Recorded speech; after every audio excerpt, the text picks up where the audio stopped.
Well, they've been tailgating for hours. The bratwursts are cooking on the Barbie. And it's a cold, overcast day at Milwaukee's County Stadium. The Vikings and the Packers, a game with numerous playoff implications. Jim Nance and Randy Cross will bring you the action today. The Packers enter this Sunday tied with the Lions atop the Central. And the Vikings, what a critical game this is for them at 6-7. The Green Bay quarterback, Brett Favre, has been brilliant at times, but he leads the league with 19 interceptions. Everyone knows Chris Dolman can rush the quarterback. Big matchup with him and Ken Rutgers. Dolman's most important job today, though, the run. The Packers will go after Dolman. Jim McMahon starts at quarterback for the Vikings. He has won 11 straight times when he's played against the Packers. It dates back to 1983. What an improvement for the Packer defense. They got Reggie White. That's a big factor. The biggest factor, Ray Rhodes. He likes to attack, and this defense will attack Jim McMahon and the Vikings. Well, the lights are on at noontime in Milwaukee. 36, a chance of some snow flurries. Randy, you're expecting a big day from this Packer defense. Reggie White on his 32nd birthday leading the way for the Green Bay defense. And Reggie will be all over this defensive front. Look for him from every position.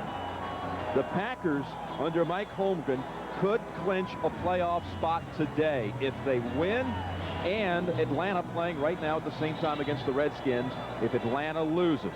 A Green Bay win and an Atlanta loss, and the Packers will be in the playoffs for the first time since 1972. They actually were in 82 in the strike season. And here's Denny Green.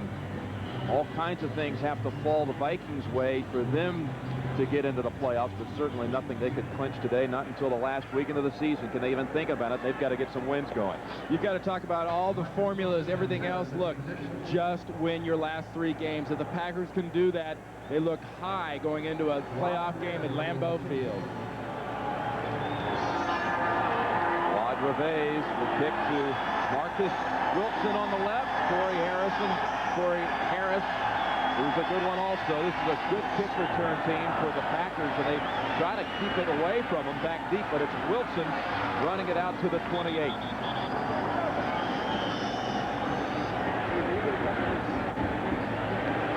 Brett Favre in his 3rd season in the league, his 2nd as the quarterback for the Packers, with this line in front of him. It includes Joe Sims at right tackle. Judy Robbins is injured for the Packers. And the backs, Thompson and Bennett, Sterling, Sharpe with Mark Clayton, the receivers, and Jackie Harris, coming off a knee operation in November, is the tight end. Green Bay starts from the 28.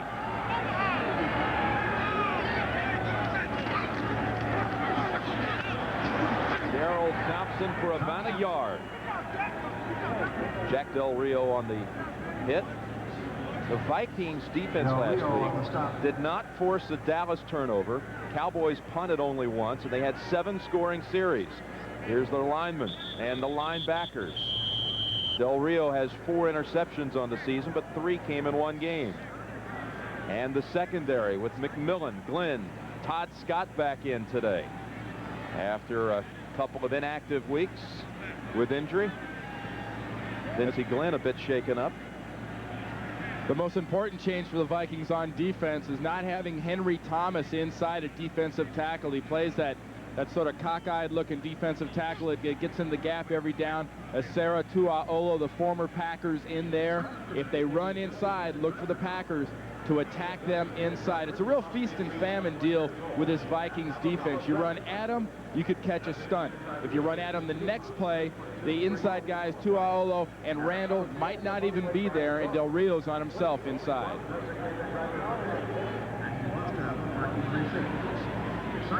What's your read on this Minnesota defense?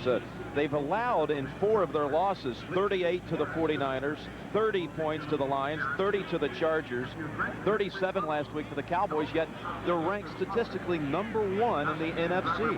Well, it's a defense that is small. It is based on speed. When this defense is successful, they've got you even or they've got you down. It's a defense that does not play, I think, as effectively as probably a middle-of-the-pack type defense if they're playing with the other team ahead. If a team's ahead against this defense, they pound it and they take advantage of the lack of size. J.C. Pearson, you saw him, has come in now for Glenn. 2nd down and 9 for Green Bay. Favre got that away barely in time.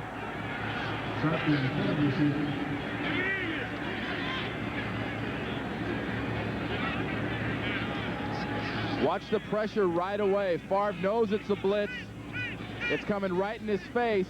He just cannot get it quite off in time. The ball is tipped, and one of the things Sterling Sharpe with that injury can't do is adjust to a ball that's been tipped like that. That foot is down, and Abrams was right in Favre's face. Normally, that's an easy completion. Bobby Abrams putting pressure on Favre, and now it's 3rd and 9 for the Packers. And intended for Sharpe. No flag. And that play there was a full-on blitz again. Bobby Abrams coming free right in Favre's face. And a man-up coverage. You talk about trying to get physical with Sterling Sharpe because of that foot. That's exactly what the Vikings did with Garrett against Sharpe. So Brian Wagner averaging 44 yards a punt.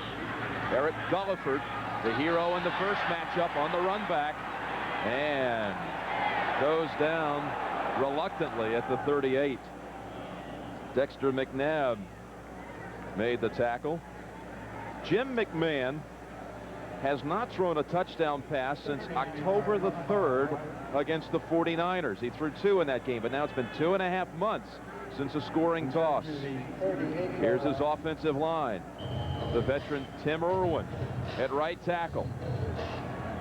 Scotty Graham coming on in recent weeks. The last 2 weeks he's been their top ball carrier. Scored his first NFL touchdown a week ago in a loss to the Cowboys. Roger Craig opens the game in the backfield. And McMahon sets up the screen to Craig. And this will lose big yardage, 5 yards. Johnny Holland and George Coons brought him back down for a big loss back at the 34. Here's the Green Bay defense that held the Vikings to 5 field goals in their first matchup this year.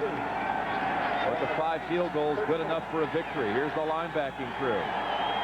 And in the secondary, Mitchell and Buckley on the corners. Rookie George Teague and Leroy Butler at safety. 2nd and 14. Man unloaded it in the direction of Mike Tice. If you look at the stats of the 2 quarterbacks for the Vikings, Sean Salisbury and Jim McMahon, Salisbury has the edge as far as the numbers go. But what Dennis Green has in Jim McMahon, and he really feels it's true, is he has a quarterback that can make a difference with the intangibles. McMahon finds a way to win football games. He doesn't know how, but some way, if he's got McMahon, he knows he's got a quarterback that's going to try to find a way to beat you. McMahon faces 3rd and 14.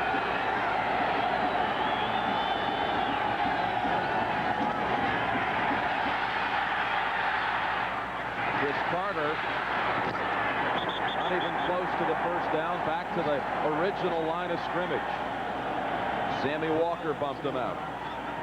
Chris Carter moving in on 70 catches for the season. That was number 69. And the Vikings are another offense like the Packers, have not been very successful getting the ball down the field.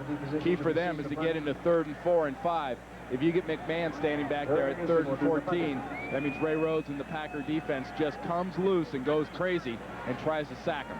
Mike Pryor waits for the punt from Newsom. Newsom, 44-yard average. Pryor Pryor from the 20 on the run back. Open field ahead, and look at this. Harry Newsom drags him down at the 41. I think Pryor couldn't believe the open field ahead. Looks like a drill you do in training camp. I want you to run hard left as fast as you can. Give me a forward roll. Get up and run afterwards. Good effort by Pryor. A little comedy, but it's football.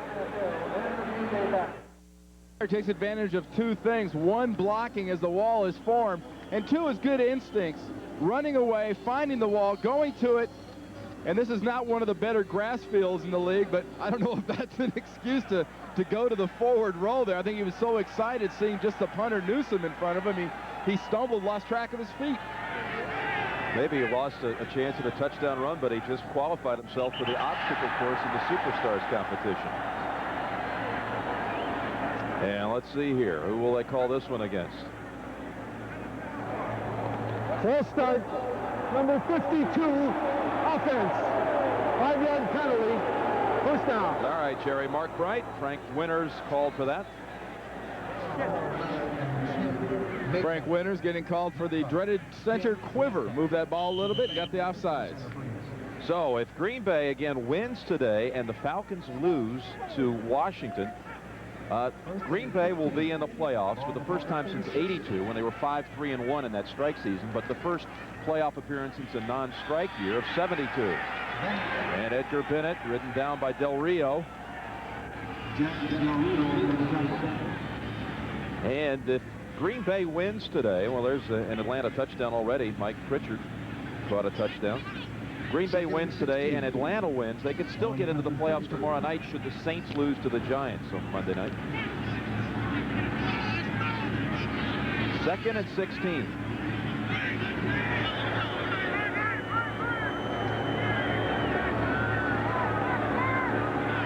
Favre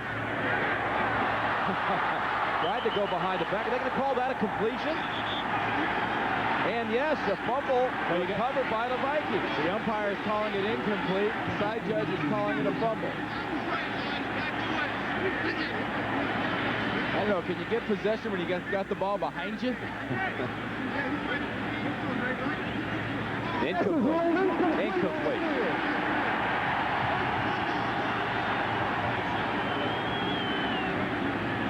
Green Bay ineffective running outside, is getting lots of pressure, getting more blitzes.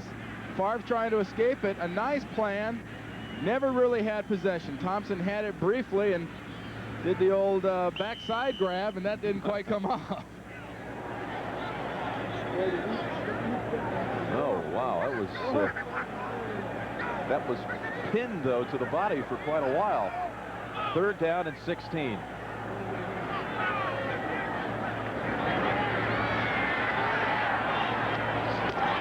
Over to Bennett. And again, it'll be a punting situation for the Packers. Carl Lee defending. I think the Packers, if they're going to try to run the ball, had better start attacking inside, because this Minnesota defense with their speed is outflanking the Green Bay Packer offense so far.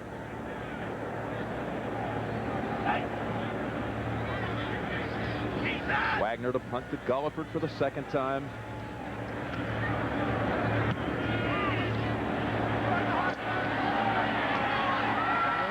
Back from the 24, across the 30. And Mike Pryor brings him down after an 8-yard run back. So 11 minutes and change to go. First quarter, no score, Minnesota and Green Bay. That's Tom Levatt, the offensive line coach of the Packers, and he needs a conference on the sideline. So right now, you're looking at a Packer offensive line and offense that's really sort of mystified with the pressure they're getting, and running-wise are not able to move the ball at all. Scotty Graham in the backfield, 2 tight ends. There's Graham sidestepping the first defender, and a flag thrown in, tackled by Matt Brock. He's going against the Vikings.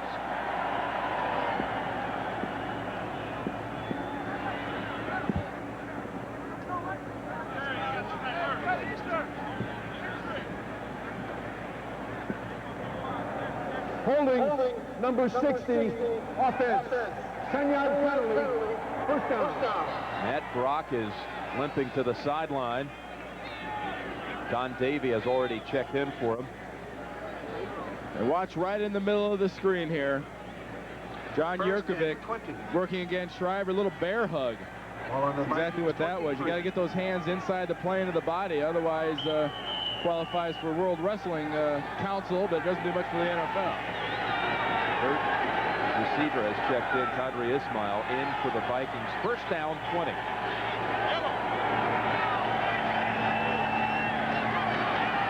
Ran straight ahead. He told us I love to run between the tackles, and he burst to the 31. About an 8-yard carry. Now this is just taking a chance and running inside. And what they do, watch the block back by Schreiber is the key block right here. That opens up everything. They caught the Packers in a stunt. Reggie White going outside takes himself out of the play. Randall McDaniel has to get all the way up to George Teague at free safety. So that was a good guess on play call by the Vikings. Second down and 12. And Boyle gets to McMahon, and he shakes free. McMahon slides to the 36. Able to get away from the sack and pick up 5 yards. And the credit there has got to go to McMahon. I mean, he was practically gift wrapped, sitting back there ready to go.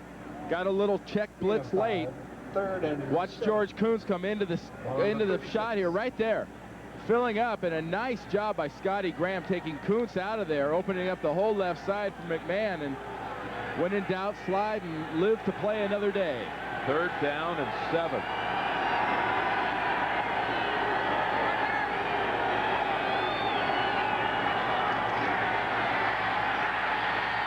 Firing a longer pass, and the receiver had not even turned around. Anthony Carter.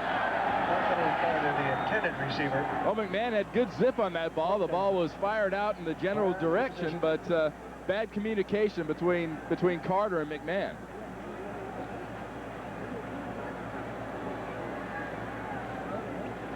So for the fourth series in this game, 4 possessions total for these two teams.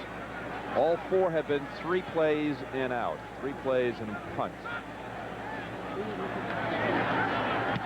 Pryor returning because Robert Brooks is injured with a dislocated shoulder.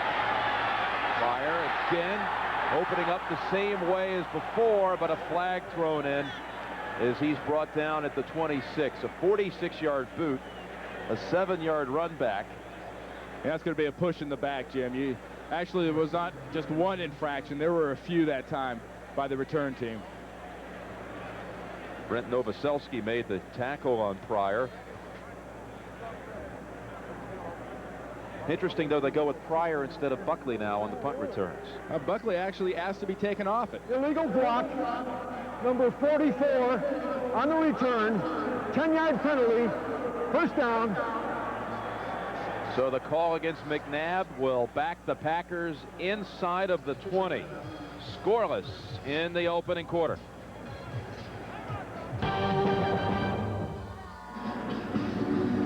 Jim Nance, Randy Cross from Milwaukee. And Brian Billick, much like you saw Tom Levatt, the offensive line coach, talking to his charges. There's Brian Billick, the offensive coordinator of the Vikings, telling them, hey, look, guys, settle down. We're going to stay with the plan. But if it doesn't work for much longer, you got to go to plan B. And you're not talking free agency. There's Jackie Harris to the 22, a 12-yard pass play.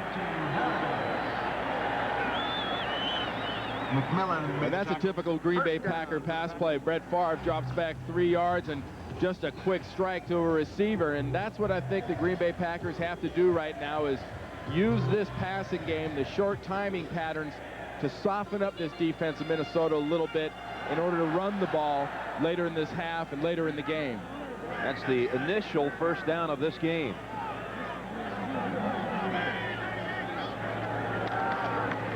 Thompson, short game, maybe a yard. Dolman wrote him down.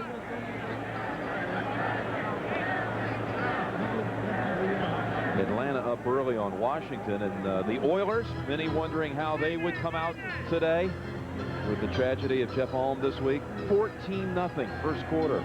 They just run back an interception for a touchdown. Bo Orlando. He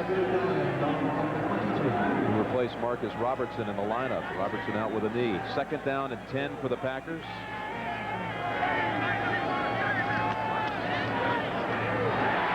Another one of those vintage Packer pass routes you spoke of, Randy. Sterling Sharpe for 11 and a 1st down. Sterling Sharpe, they're going to practically start calling a certain pattern called a hitch. We might have to start referring to that as a sharp, because Sterling will find a place to sit down in the zone, just looks around, knows where the zone is, knows where the coverage is, and that's what makes Sharpe in this offense so dangerous. What's missing is the ability to come off of that pattern for Sharpe and the Packers and go long. Defenses, specifically the safeties and linebackers, will jam Sharpe to take that away. Edgar Bennett moves it across the 35. Ezra Tuaolo makes the tackle. The Packers are staying after this running game right here, I think only because they feel they have to keep the Minnesota Vikings defense honest. We talked about the key inside being Randall and Tuaolo in there for Thomas, and as long as they're holding their ground, as long as they're penetrating, the Packers cannot run between the tackles.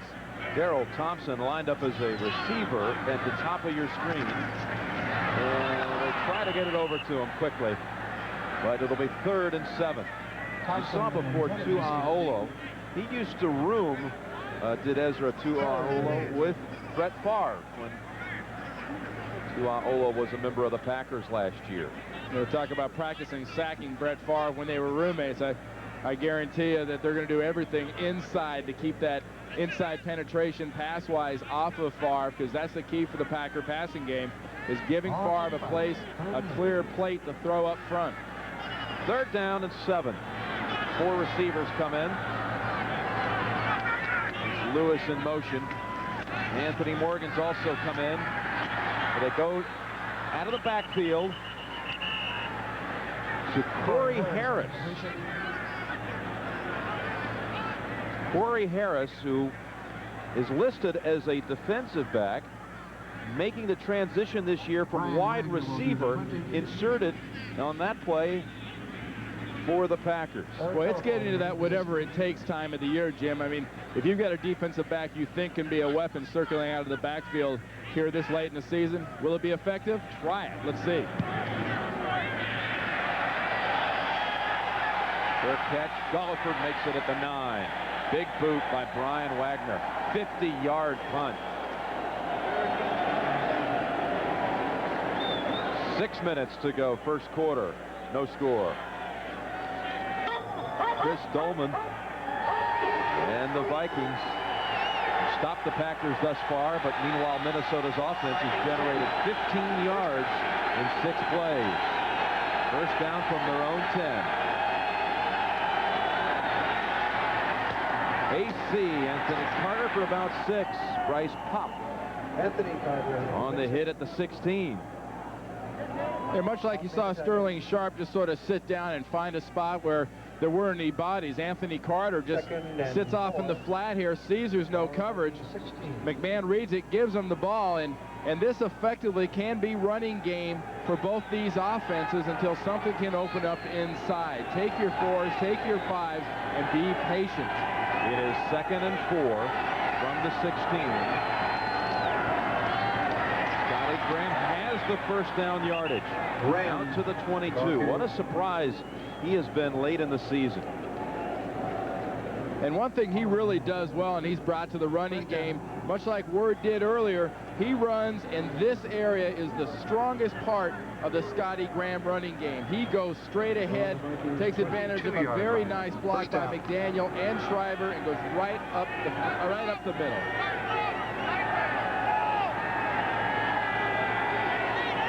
Richie White. Matt Brock, by the way, back on the line for that Green Bay defense.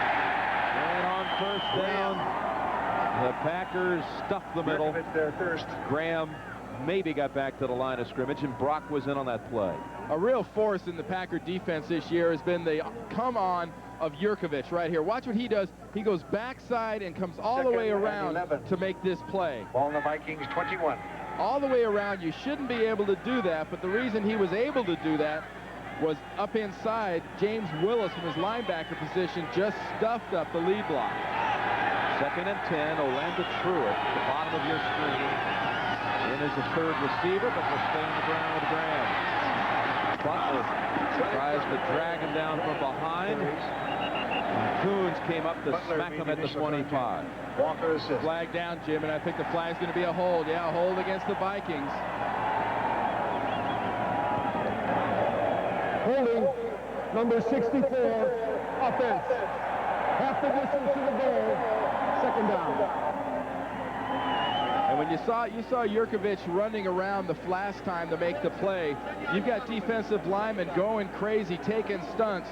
Watch Jurkovic again working against McDaniel. Goes out, McDaniel wants to get him outside, and when he goes to escape, you saw him just keep a hold of the chest plate of those shoulder pads just a little too long. 2nd and 20, the Vikings from the 10. And they stay with a pass of the short variety to Chris Carter. It'll set up 3rd and about 13. Johnny Holland had the coverage. I really think, Jim, that probably the most impressive part of this Packers team in 1993 has been the development of this defense and Ray Rhodes' attack style. Sure, they got Reggie White, and he's a huge force, and Jurkovic has played well, and Pop and Bennett, but it's a style of defense where the front 5 or 6 can attack. The zones behind and the man behind have been so effective for the Packers. 3rd, we'll call it 14, 3:20 to go, first quarter, no score. Roger Craig makes the catch, but brought down instantly by James Willis. Well, we talk about those zones behind when they're getting the pass rush, and Jim McMahon steps up there, but the second big play on this series by Willis, just staying at home from his inside linebacker position, and as soon as that ball was thrown, he was exactly in the right spot. Takes a lot of discipline for young players to stay in the concept of the zones, and Ray Rhodes has done a great job.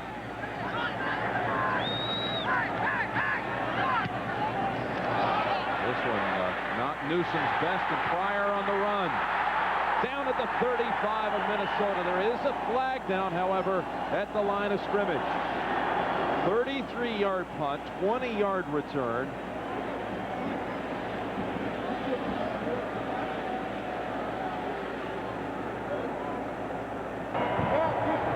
Number 91, illegally downfield on the kick. Penalty is declined. 1st down. So Minuski left too soon, and the Packers now have it in Minnesota territory. It's a doubleheader day on CBS. Coming up, most of you will see the 49ers at Detroit. The 49ers can clinch the NFC West with a win in that game. Others will see Tampa Bay and the Raiders, or Phoenix at Seattle. From the 35 of Minnesota.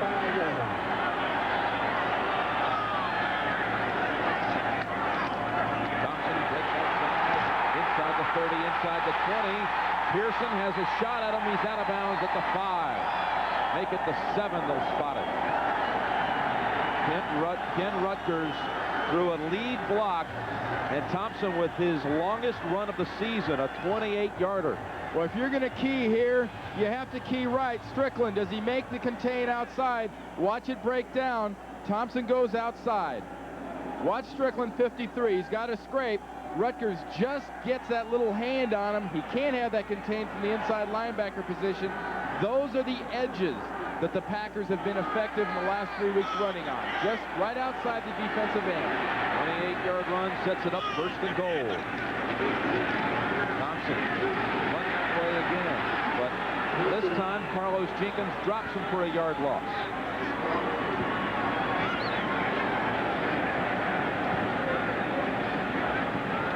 It's an unusual offensive line for the Packers. Their true strength, I think, really is in their group attitude, their tenacity. This is a group that has no real huge stars. Galbraith is a very good lineman. Rutgers is having a Pro Bowl type of year, but their coach Tom Levatt deserves a lot of accolades for the group, the job he's done with this group.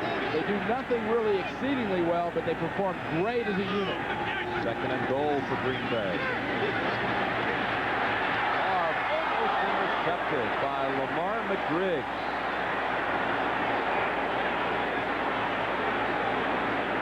Wow, that was a situation on a little bootleg there. Little naked boot. Watch Favre roll out. Watch Bennett, 34, coming underneath. He is wide open. That's a give it. But McGriggs does a nice job of cutting that off. Sharpe's coming through the back of the end zone. That was an interception waiting to happen there with the 3 Minnesota defenders right in the area. 3rd and goal from the 8. Favre fired. Harris down at the 1.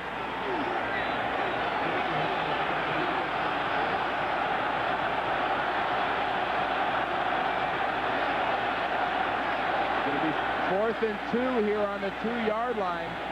I really think this is a situation you bring your kicker in, and that's what Mike Holmgren's going to do. He's going to bring Chris Jackie in and put these points on the board. Boy, there's some unrest in the stands with that decision. Hey, the fans don't like it. They're 2 yards out. But I tell you what, put 3 points on the board, and Mike Holmgren knows the last thing you want to do is you don't want to get this Viking team fired up. You've got the Viking defense where you want them. You want the Vikings defense playing from behind, not with momentum.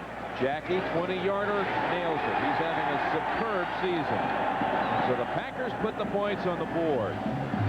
3-0. Green Bay in the final minute of the first quarter.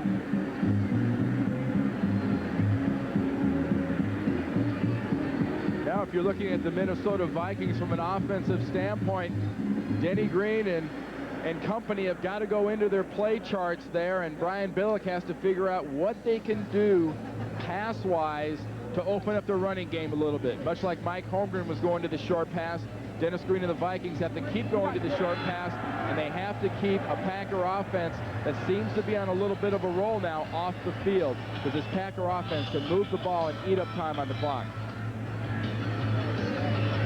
Here are the standings in the NFC overall coming into this game.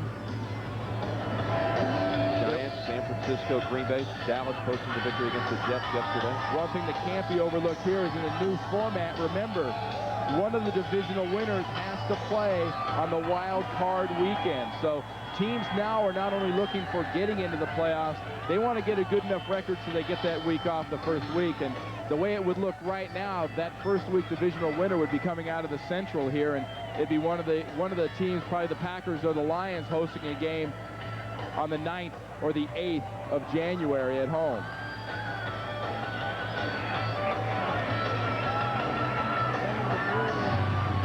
And Jackie's in a situation where he can drill this kickoff. Unlike Reves with the bad ankles, who really dribbles it and line drives it, Jackie will kick it. Not very deep with this one. Ismail from the 7. Not back to the 20. Mike Pryor on these special teams. He's having quite a first quarter. Another good play by Pryor on special teams, because you get by Pryor there, and it's a long return. Green Bay in the first quarter this year, 90-29 advantage. Vikings ball first down on their own 19. They've only allowed 1 touchdown in the first quarter this year. That was scored by the Dallas Cowboys. It doesn't look like Minnesota is going to do that either, obviously, from the 19, closing seconds of the opening period. Graham gets him from behind, but he was able to scoot to the 25. Pretty nice piece of running. We talked about that running game, Jim, of the Vikings. They came out in 2 tight ends, and they just want to right now smash it at the Packer defense for a little bit and try to create a soft spot. That's the end of the first quarter with the score. Green Bay 3, Minnesota nothing. Start of the second quarter, Jim Nance, Randy Cross. Defense rules in the first quarter, kind of what you expected. Well, you've got the number 3 and number 5 defenses in the NFL here, and it really looks like it. The key now for the offense is, I think, effective, short passing game. There's plenty of room in the flats. Just move the ball and be patient. 2nd and 4. Now with the fake, and the first down across the 30. Butler made the tackle on 8 yards to Steve Jordan. A lot of window dressing on that play, but the bottom line was getting one of the receivers, in this case their tight end Jordan, out in the flat for a very effective gain. And McMahon and the Vikings, if they can stay patient like that, I think they forced Ray Rhodes with his aggressive style to maybe alter it a little bit. And if they alter it, if they make a mistake, McMahon can make them pay. But the key thing for the Packers, keep your patience and keep attacking. Eric Tennell lined up now as the fullback out of the eye. And Scotty Graham again plowing ahead to the 37, a 4-yard carry. We asked Denny Green to tell us about Scotty Graham, who became their featured running back at Detroit a couple of weeks ago when Robert Smith had to leave the game with a knee injury. And Denny said he's a strong, explosive runner. We really weren't getting an attack-style running game. You know, the real bottom line on Scotty Graham, Jim, he is real happy to be here. He's playing with that enthusiasm. Down 7. McMahon, just Carter, inside of the 40. Buckley will give a chase along with Mitchell. And out of bounds at the 7-yard line. Broke away from Leroy Butler. 57 yards. The closest defender when he ran that slant pattern inside is Buckley. But as he runs it, he runs away from Buckley. He sort of goes where they aren't. Teague's trying to fill up from the inside, and hey, you get on the sidelines. I know what Ray Rhodes is going to tell his defensive backs. You stay close to Chris Carter. When you get near him to tackle him, you don't do it with arm tackles. Really bad tackling. That's ruled as the longest pass play of the season for the Vikings. 58 yards officially.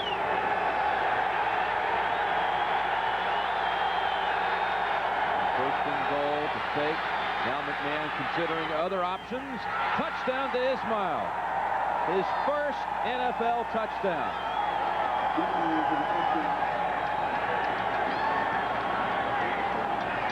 Well, we talked about Jim McMahon and why he's in there. He's in there because somehow, some way, he's going to find a way to make you pay. Had an early play action fake, but that whole play is set up by great pass protection. The Packers don't get close. And watch Ismail adjust. He knows, come back towards your quarterback. And what great anticipation or faith in Ismail that McMahon showed. He's on the ground when he throws it. Hayes adds the extra point, and Minnesota has taken the lead here in the first 2 minutes of the second quarter. Adri Ismail, first NFL touchdown. Watch when McMahon throws this ball. Ismail right there, top of the screen, on the ground. He throws it anyway. Mitchell can't make the play. That is teamwork. Sponsored by Miller Lite. Well, the Vikings come right back after the Jackie field goal to take the lead on the McMahon touchdown pass, his first touchdown toss since October the 3rd against the 49ers, a span of 122 attempts. Remember, Favre does not kick the ball deep. He will line this and he will squib a kick.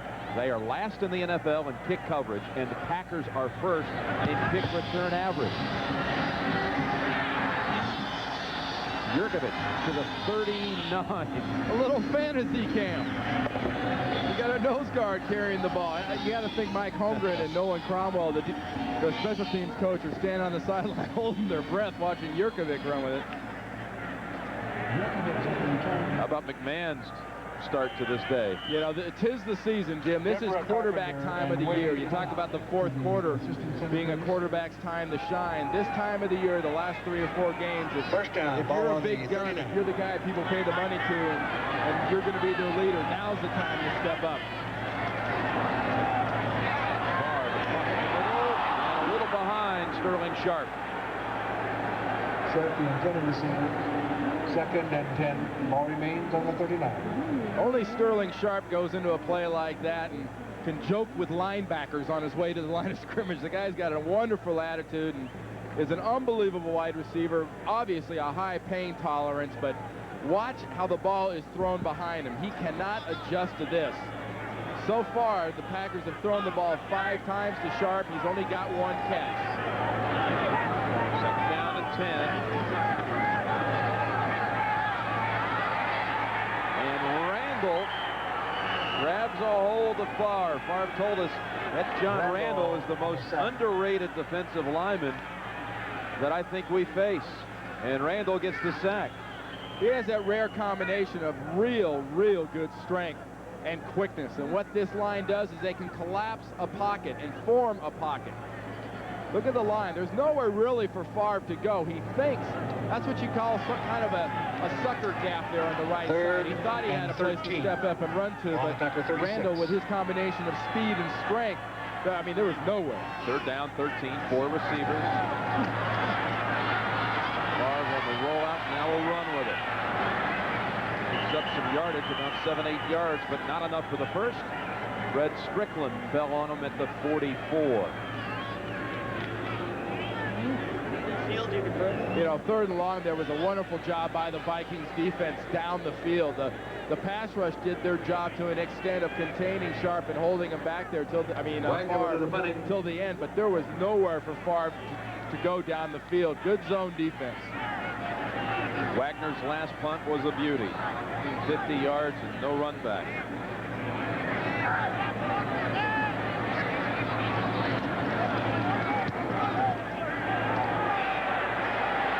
Another good one. Belaford handles it at the 10. So that time a 45-yard boost. Vikings lead 7-3 on the McMahon touchdown pass in the second quarter. Sports Friday at 2:30 Eastern Time. CBS Sports brings you the John Hancock Bowl live from El Paso, Texas. Texas Tech, led by star running back Bam Morris, is tangled with the Sooners of Oklahoma. And there's a run by Scotty Graham out to the 13. And this is really going to turn into a low-scoring NFC Central defense field position game. And for Ray Rhodes and the Packer defense, here's a spot you need to stop the Vikings defense. And that will be manifested mostly, I think, in tackling. The key for the Packers here is not so much stopping the Vikings from moving the ball. As you see Ray Rhodes right there, the key is really going to be for the Packers defense when they get the ball, wrap them up, and don't miss tackles like the last time against Carter. Minnesota faces second down and 8. McMahon has hit on his last 6 passes. Here he throws again. Oh! Carter starting to move downfield. Turned around too soon. Well, they get to the end of the year. I think a lot of the basics, a lot of the fundamentals kind of go out the window for most teams. They say, we'll just play on our natural ability, and there's nothing more basic than the slight detail of having the ball before you turn your head and your body towards the defender, anticipating a run. Carter's 58-yard reception set up Minnesota's touchdown here in this quarter. Third down and 8, Roger Craig in the backfield.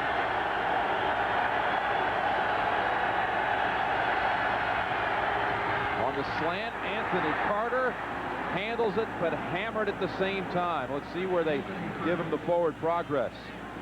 They give him the first down. Sammy Walker smashed him, but a Minnesota first down. Anthony Carter's made his living a lot of ways over the years, going deep, doing a lot of things, but one of the things he's always done throughout his career is make the hard, tough catch. And there's a hard, tough catch, because you know there's some hammering coming when you go inside like that. Graham returns to the backfield on first down for the Vikings. Graham for about 5. Graham is the 4th featured running back this season for the Vikings. They opened the season, Craig in the backfield. Later it was Barry Word, then Robert Smith, and now Scotty Graham. Houston's added a field goal by Del Greco. Second and 6. And that Minnesota Vikings offense just has a little bounce in their step right now. They've got some confidence, and the key for their confidence is continued success running the ball with Scotty Graham. They have 3 tight ends in on second down and 6. Play action. Goes to the short option to Graham. Flag on the play. McMahon may be hurt. after he threw it. They're going to call Bennett, I think, for a little late hit or a headshot to McMahon. Roughing the passer, number 90, defense, 15 yards, automatic first down. Man, well, a little wobbly, but the 15-yard penalty, a big one. Watch Bennett zero in with that helmet. One side from Brock and the other side from Bennett. And Bennett trying to say, well, gee, I held up, but I don't think either one of you guys right there held up very much on Jim McMahon. Big 15-yarder. So that advances the football with the penalty tacked on all the way to the 48 of the Packers. 7-3 Vikings in the second quarter. 48. First down for the Vikings.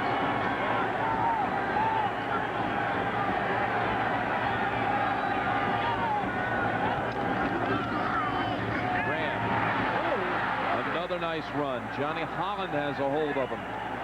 And another 10-yard carry.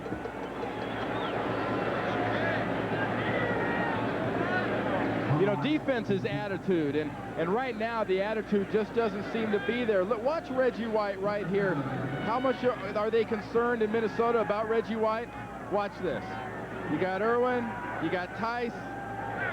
Irwin goes off, Tice stays with him. Down the field, get the last little push. That's an offensive player's sort of mental makeup. No matter what, you get the last little push. Roger Craig replaces Graham, who picked up the first down at the 37. There's Craig driving to the 34. Roger Yurkovich Craig, the ball carrier. on the tackle.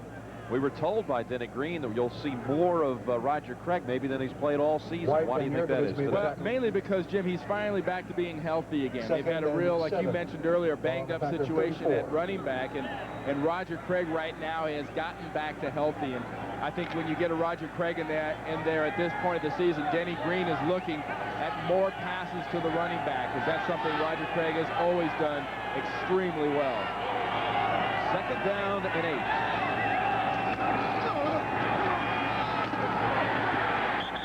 Jordan, and maybe picked up a couple. Jordan. With the progress, they'll give him to the 32. Leroy Butler bumped him out. You talk about an attacking style defense like Green Bay has, but look at the total yard situation that Denny Green's Vikings have put on this attacking defense. Right now, the Packers attackers look to be sitting back on their heels a little bit, and it's the Viking offense, especially their offensive line, that are doing the attacking. Third down and 6.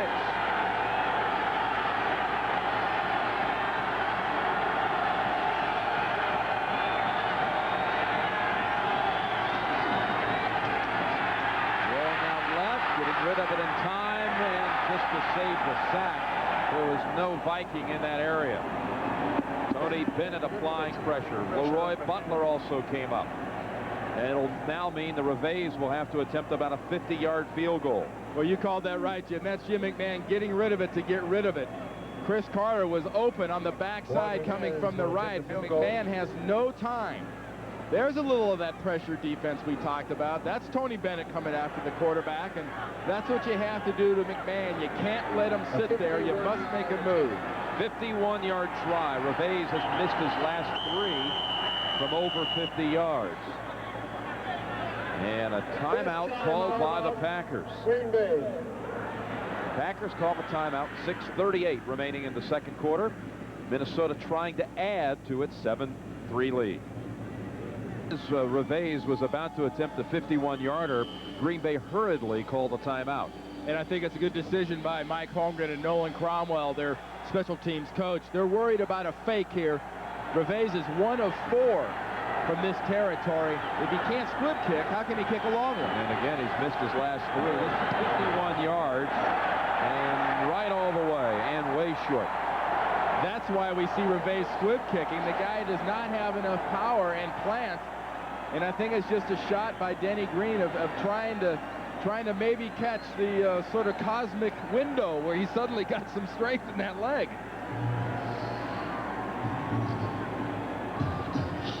But you talk about a driving kick, really being able to, from 50 yards out, you've got to attack, aggressively go after the ball. See how overextended Revezo's got that left foot way out in front, and that kick landed 10 yards short. That'd have been barely good by 41, much less 51. So the Packers take over at the 34. Favre at time now has to run to the 37, picking up about 3. Chris Dolman on the tackle. Yeah, that's one of the reasons Mike Holmgren is really big on Brett Favre is he knows he's got a passer, he knows he's got a leader, and he knows he's got a quarterback that can stay in the pocket, that can avoid the sack here by Randall, and that has the mind to wrap up. You see him wrap up and move that ball to the left arm away from Dolman. He knows defensive ends want to strip from the inside. He got that ball away. He has fumbled, too, Favre, 13 times this season, 3rd most in the league.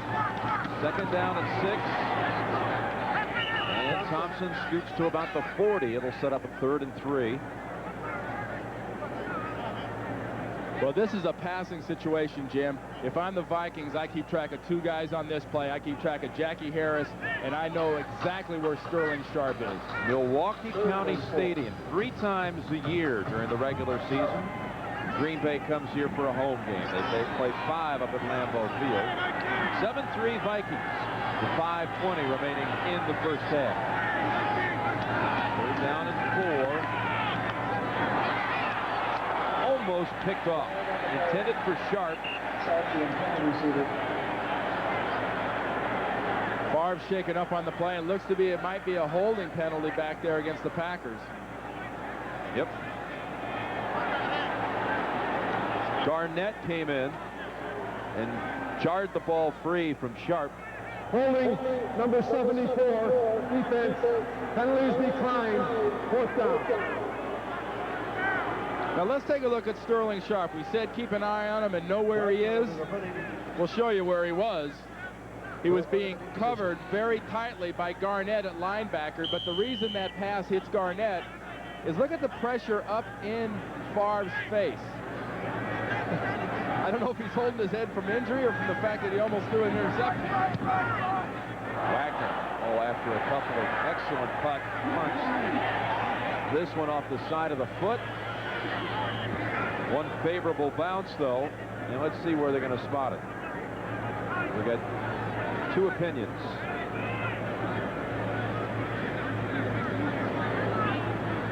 Well, if they need Denny Green's input or Brian Billick there with the headset, you'll know which one they'll take.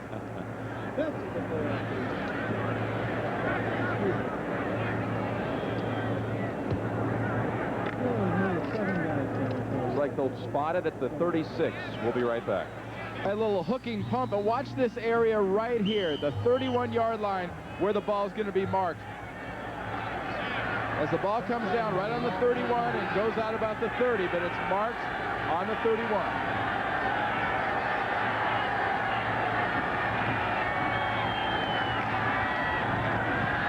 And off left tackle for about 2. Bryce Pop waiting for him. All right, Captain, over. What a wild one down in Miami. Hey, is Houston on a roll or what? Last time we saw him was against the Rams when the Rams pounded him, and ever since then, Houston has just been out of control. Houston would clinch the AFC Central with a victory today. 2nd down and 8.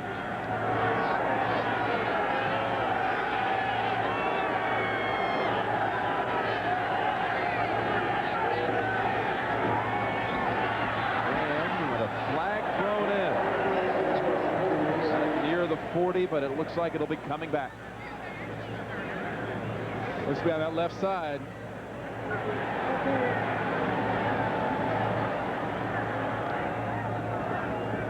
So often these holds come at the end of a play. A good block early and a hold late. Holding number 60, offense, 10-yard penalty, 2nd down. Adam Schreiber pleading his case there, but watch the very center of the screen. We'll have a look here at Schreiber, number 60, working left, blocking back, and bear hugging Jurkovic. And you know the umpire is right there, 31, throwing the flag, and that's his perfect view. So all he has to look at is the center of that line, and get those hands inside, he won't call it. Second down and 18, back to the 23. McMahon racing out of the pocket and sliding across the 30. McMahon running the football.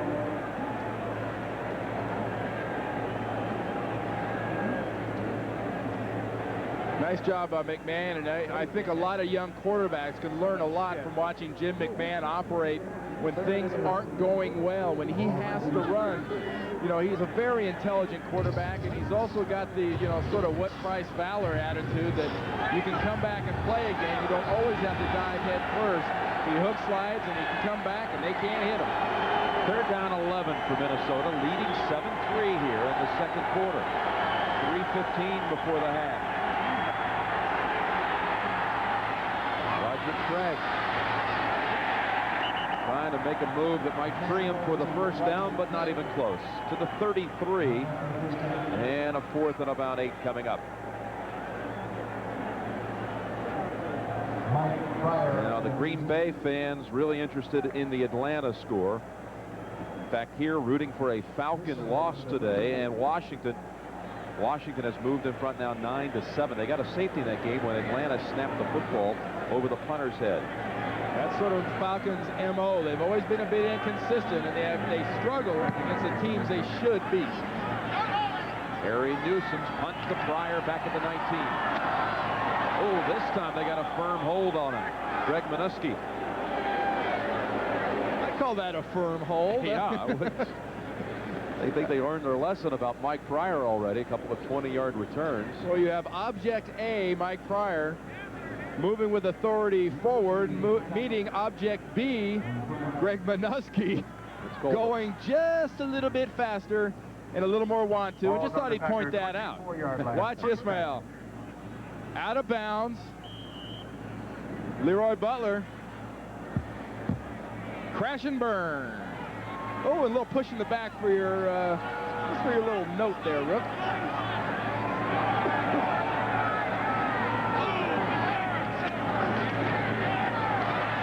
Favre unloads it to Bennett. Blockers ahead. Bennett across the 40. And near midfield. 25 yards on that play for the Packers. Look at the smile on Mike Holmgren's face, because he knows that is excellent execution by the Green Bay Packer offense. The quarterback, the back, and the line all did it perfectly. We've reached the 2-minute warning. Minnesota leads 7-3, but the Packers have the football at the 50. Face only a mother could love. Well, here's a block only an offensive lineman that spent a lot of years as a guard and center could love. Watch Harry Galbraith perfectly execute what is known as a reverse body block. 76. Right there. See that reverse? Bring that hip around. Take the defensive back out. The back has no chance to force on that play. Great execution by the Packers. That is exactly how you draw it up and how a line coach asks the guard to block on a screen. They call that a cross block, don't they? Named after you. Here's the pass to Bennett.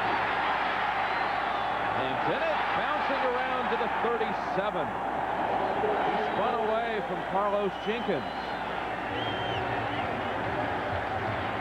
And this is the Packer offense taking advantage of the Minnesota aggressive defense so far. The 37. Pass thrown at the feet of Bennett. Green Bay has 2 timeouts to work with. 1:34 on the clock. You know, one thing to look at when you're watching the Green Bay Packers and Brett Favre play, when he's dropping 5 to 7 steps, unless he has a perfect situation, he's got trouble. And a perfect situation is not a quick, aggressive defensive line. You cannot afford to take too many 7-step drops against the Minnesota Vikings. They will run you down like a dog. That was his old roommate, Tua Olo, flooring him after the pass. Second down and 10. Couple of big plays on this drive, but no gain with that one. Bobby Abrams manning that side. And they need a good 6-7 yards here to get within Chris Jackie's field goal range on this soft field. Bennett going out of bounds, stops the clock with 1:28 to go in the second quarter. Holmgren has never won against his counterpart. Denny Green. 3rd and 9. They both were assistants under Bill Walsh, 86 through 88 at San Francisco. And look at 3rd down. Haven't converted one so far. It's 3rd and 10.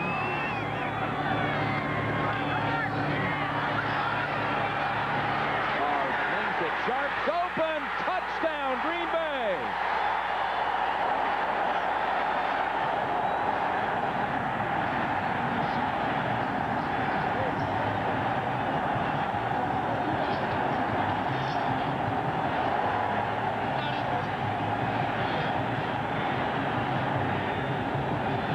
Some have wondered at times why Mike Holmgren is so steadfast with Brett Favre, why he loves him so much.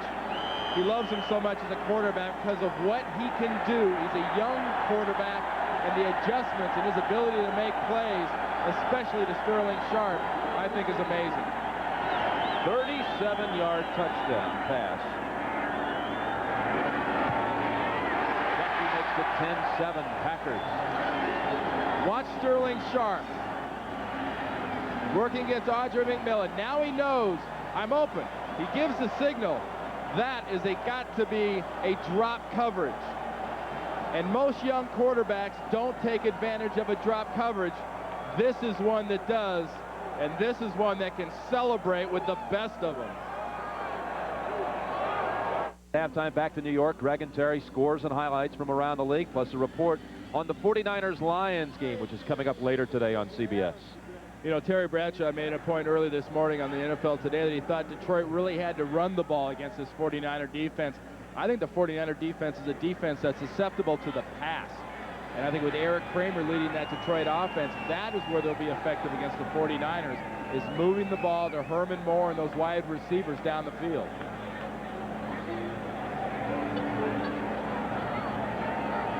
Ismail hoping to break one here in the last 1:21 of the half. And only out to the 24. Sharpe in his last 30 catches did not have a reception over 20 yards, but this one 37 yards and a touchdown. Watch two things. Watch McMillan get out here and sit down, and watch Vince Glenn react to Brett Favre, make a mistake, step up, and he's beat as soon as he steps. See? Here's McMillan settling. You saw the safety Glenn react inside. And Sharpe was begging for the ball.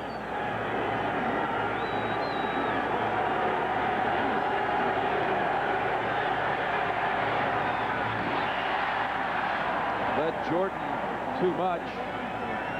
1:12 left in the half.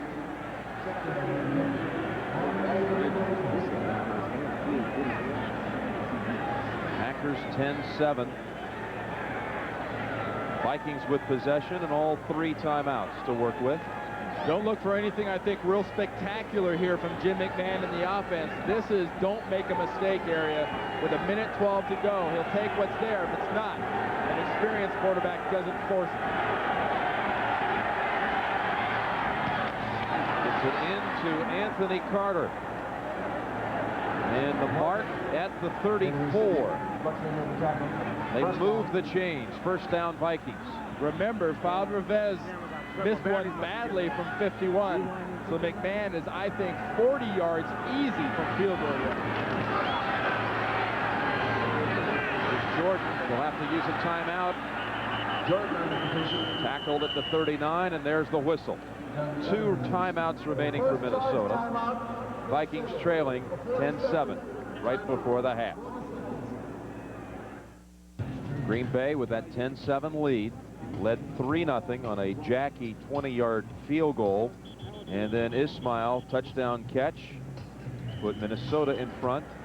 But dear Santa, they want Super Bowl tickets, and Favre's pass to Sharpe puts them a little closer to the playoffs. Lead 10-7 at the time being.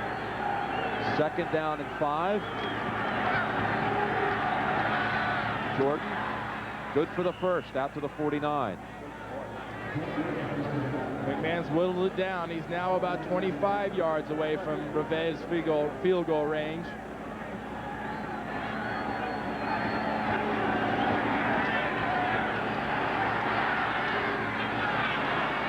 Craig, look at that veteran play, stepping out of bounds at the 46. 16 seconds. Well, a lot of the times you're looking at a running back like Roger Craig not quite being able to do it, but with his dedication, his strength, and that high knee running style, that's what got him out of bounds. Was just more want to than anything else. 2nd and 5. Ball on the 46.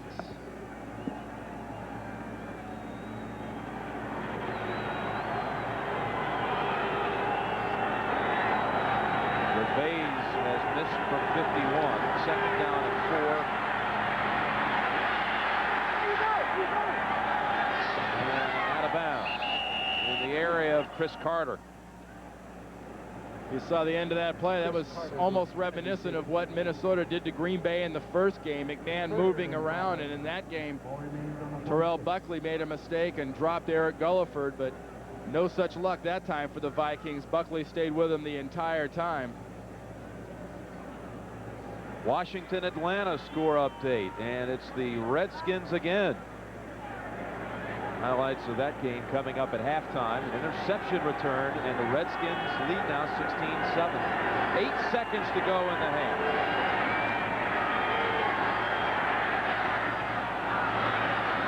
Red will have to call timeout quickly. Not in time. That's the end of the first half.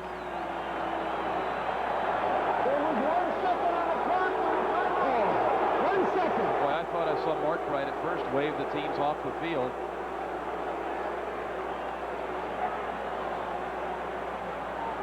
Here's the very end. Look at the clock in the lower right. He's down, and right there, McMahon's in Mark Wright's face. It's awful close. Going for that timeout. Now this, I can't see as a legitimate field goal opportunity for Rivez. I mean, why not throw the ball deep into the end zone and try to get some points? There isn't a chance that he's going to kick this kind of a field goal. His career long is 52. This is 54 yards. They're trying for it. And again, it's barely to the end zone. So they missed a couple from over 50. They weren't even close. Maybe getting. And the Packers lead 10-7 at halftime.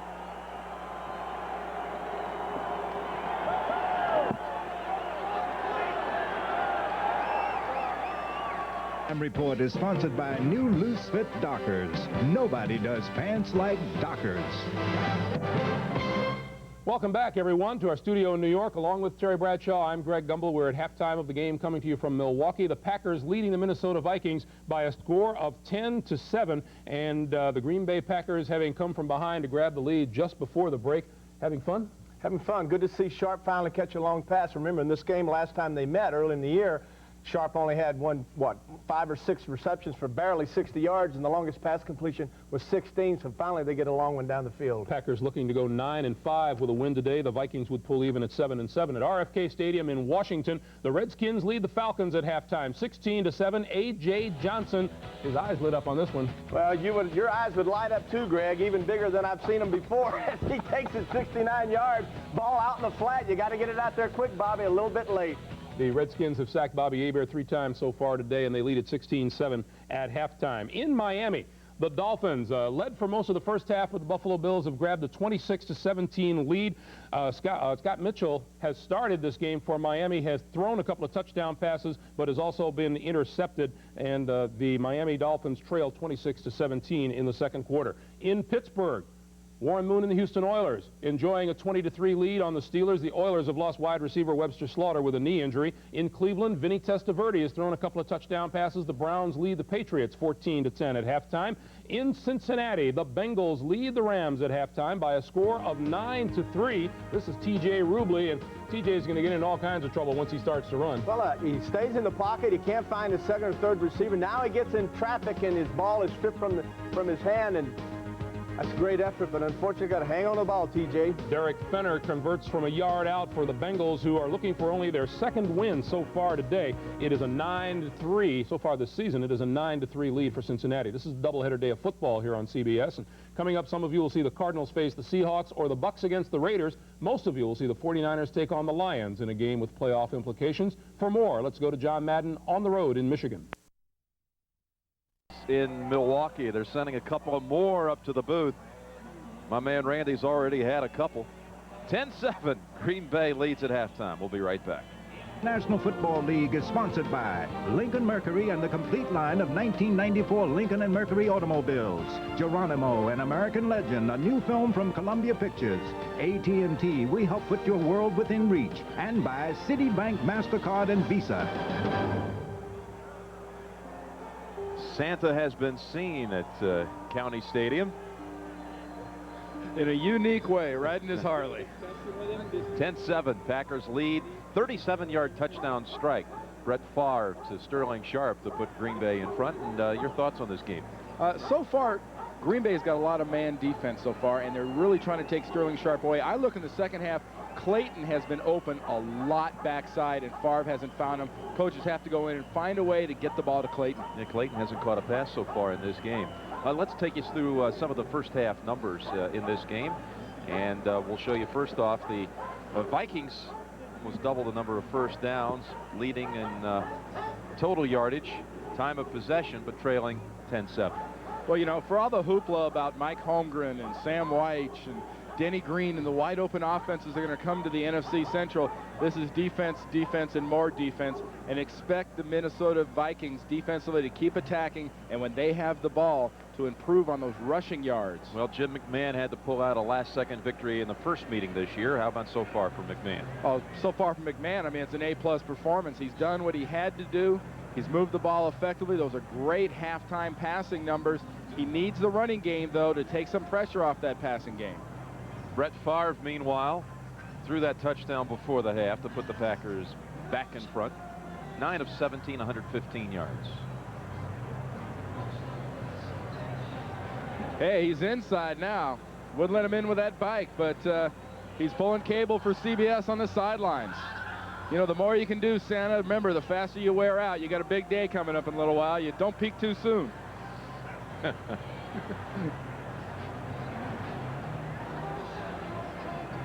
You never know who's working in the television business these days.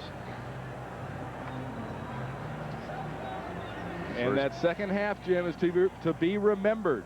What they do. The defense has had problems in the second half. A lot of those points, though, from the opponent's standpoint, have come off offensive turnovers. Ismail from the 5. Oh, big hole across the 30 to the 36.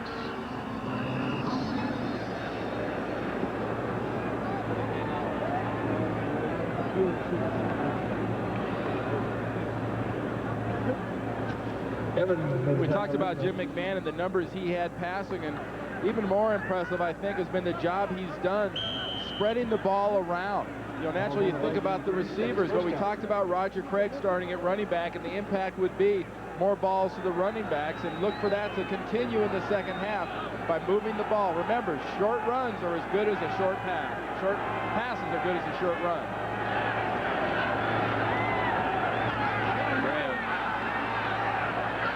Clearance on that left side across the 40. Tim Irwin blocked on that side. Pop made the initial. That was a good attitude run there. That was a first half sort of a message sender by Scotty Graham and the Minnesota defense of what they plan to do attacking Ray Rhodes' Packer defense. Talked in the first half how they've had to switch around running backs this year. Dennis Green said you can't underestimate how much we've missed Terry Allen. Miss his aggressiveness. He ran with a lot of anger, but so is Graham. Here he is again on 2nd and 4. And moving the plow for a first down to the 47. Reggie White. Watch the movement they're getting on the offensive line for the Vikings here at the beginning of this second half. And we talked about the attitude earlier, and that attitude starts with the line. Watch Reggie White, 92, being double teamed, and Tim Irwin gets another nice block. Reggie stops him. Roland Mitchell completely stops him, but the emphasis right there was on the push up front.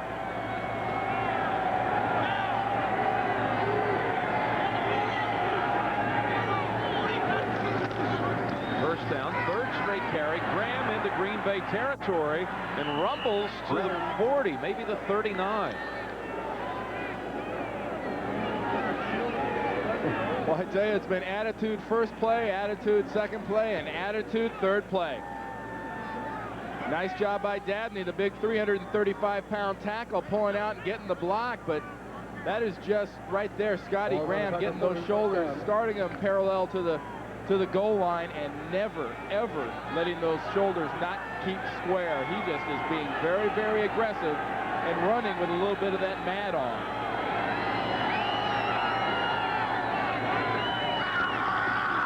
To Graham, and Jordan open, and out of bounds at the 34. And that's one thing an aggressive running game gives you. If you're playing against a defense that wants to attack and you've got them going back a little bit, you go to the play action. They play action right, and they drag Jordan all the way back from the other side across the field for that pass. 2nd and 4. Nice drive to start the second half here for the Vikings. 2nd down and 3.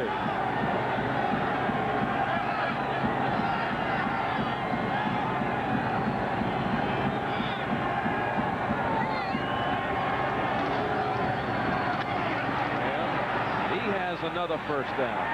Graham dives to the 25. Graham was drafted a year ago by the Pittsburgh Steelers and stayed on their practice squad before the Jets signed him for the final 2 games of the '92 season, and then cut in the offseason. He was working as a substitute teacher and working also in a pharmacy before he got a phone call that the Vikings were interested. Hey, James Willis got a good dose of Scotty Graham trying to make that tackle. There's no replacing. You talk about a substitute teacher. There's no substitute for a good, aggressive smack in the face by the Vikings. Right here, here's Willis, and here's Dabney. Watch the right leg of Dabney. This is what defenders refer to as a leg whip. Right leg, whips around, whips into the side of the knee of Willis. Textbook leg whip. And I should know, I did that enough times. It's easy to say that now, isn't it? Admit it now. Here's Graham inside the 20 and down near another first, about a yard shy to the 16. They're getting a little thin, Randy, at the linebacker. Green Bay's George Kuhn's already out with a knee injury. We're told he will not return, and Willis, who backed them up, is on the bench. And Simmons is in 59, and here the offensive line just takes control and smacks it right back up there. It's not great blocking, but Scotty Graham is running with such authority right now, he won't be tackled. He has 83 yards in this game. 2nd and 2.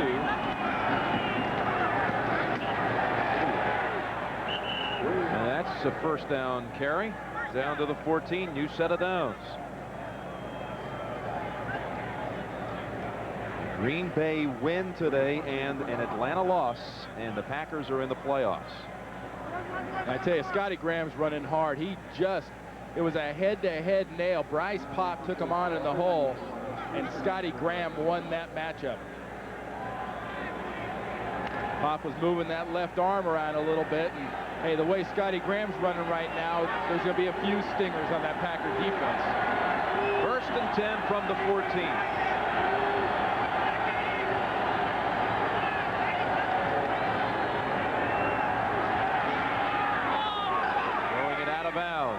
In the area of Anthony Carter. Well, there's Jim McMahon taking his shot. He's got the running game working effectively. You saw him go to the pump fake, trying to get that ball out there to Anthony Carter. And going into that play, McMahon was 6 of 7 throwing on first down. So, you know, he's playing his percentages, and that time the Packer defense stayed right within the whole concept of their defense.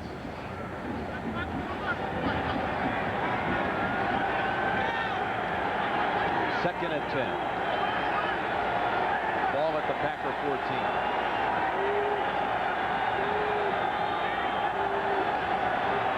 Graham. Some tough yards inside. And near another first down. Johnny Holland, he broke away from.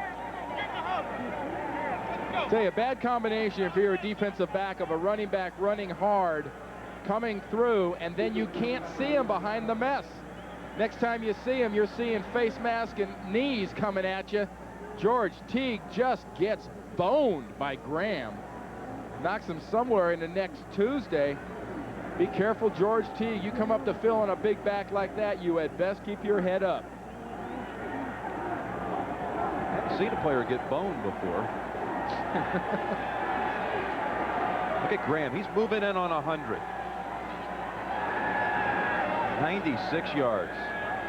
You know, everybody comes out for a second half. You're pumped up. You're ready to go after being in the locker room. And so far, the Green Bay Packers said they were going to be pumped. They were going to be ready. I tell you what, the Minnesota Vikings offense has just decided they are ready.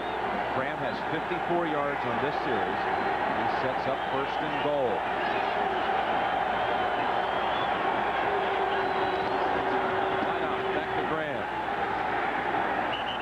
Collision at the 3-yard line.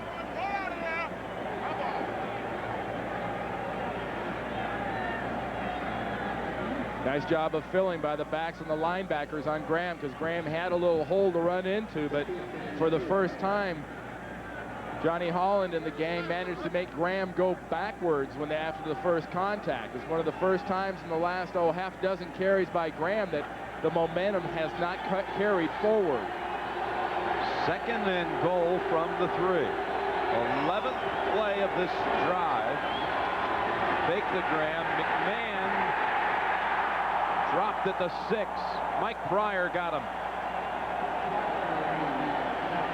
What a nice play by Mike Pryor. You talk about your responsibilities as a defender. Pryor's responsibility, top of the screen, 45. You force and you stay wider than the widest. Jim McMahon, you're a competitor, but I don't like your odds when you're running by yourself. Pryor, plenty of big plays so far for the Pack. That counts as a sack. And the Vikings, 3rd and goal now. 3rd and goal from the 6.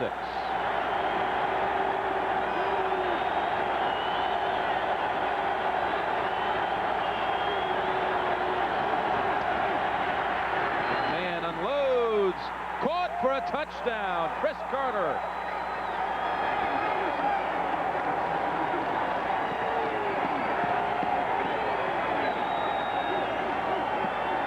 You know, you saw Troy Aikman put some balls yesterday into some spots that were pretty unbelievable. And right now, Jim McMahon does something I know the Packers knew was coming. 3rd down, who are they going to throw to? They're going to throw to the money guy, Chris Carter, but Denny Green's quarterback put that ball perfectly into a crowd where Carter can come away with it.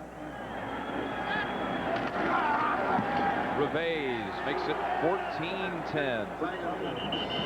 There is a flag on the extra point try. Matter of fact, there's about 4 flags on the extra point try. About what seemed like about 4 defenders right around Chris Carter, maybe 3, but a brilliant catch. We have 12 men on the field on the defense. The point is good. 5-yard penalty on the kickoff. Well, you got 4 flags. You got 1 for every 3 guys. But watch the defense coming out of the slot. Carter into the hole for the touchdown. You know, you talk about Jim McMahon, you say, hey, he just wins. It's not pretty. You know what, Jim? So far, it's pretty. Watch this pick right here. Carter comes underneath, and he is open early. McMahon takes his time, but the bottom line after the Carter pick, he gets it to the other Carter.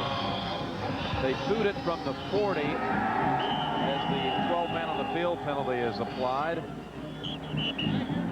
And that'll be a touchback to the 20-yard line for Green Bay. McMahon with a couple of touchdown passes. He has Minnesota ahead, 14-10. Man coverage. Here's Carter. Here's man. He's got to get here before he gets here, and it's a mismatch.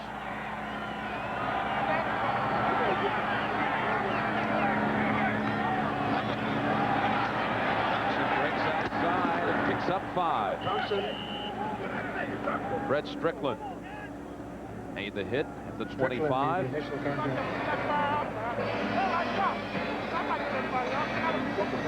Defensive coach Greg Blanche of the Packers making the point. Attitude, boys, attitude. And they got a little attitude stuck right in their face by the Vikings. But, hey, you know, the Packers came out on that first play and put a little attitude of their own on the Vikings. It was a nice run by Thompson, too. Second down, 5. Thompson tries the right side, to the middle. And look at him take Jenkins across the 30 for the first down. 2 hard runs by Darrell Thompson. Yeah, this is high-tech passing. This is passing football at its finest, isn't it? This is defense. This is missed tackles. And this is running backs making people miss tackles. Scotty Graham for the Vikings and Thompson for the Packers. Ball on the Packer 32, first down. Broke away from that man, Roy Barker. We had him for a loss.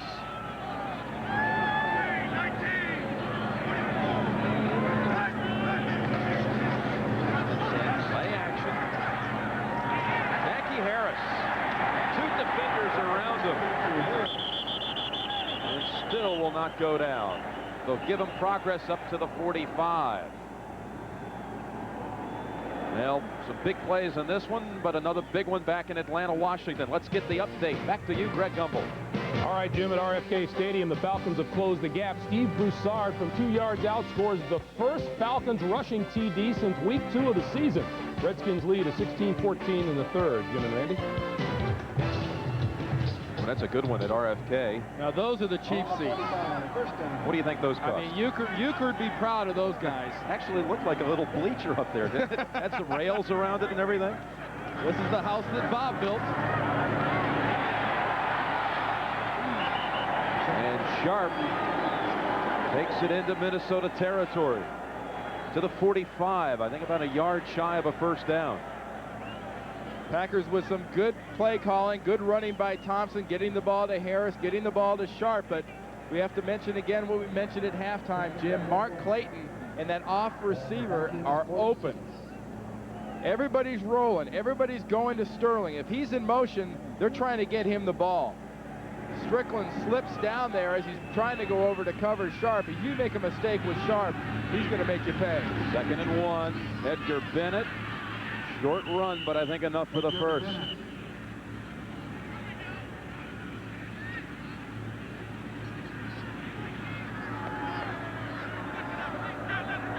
They say move the chains. First down for the Packers.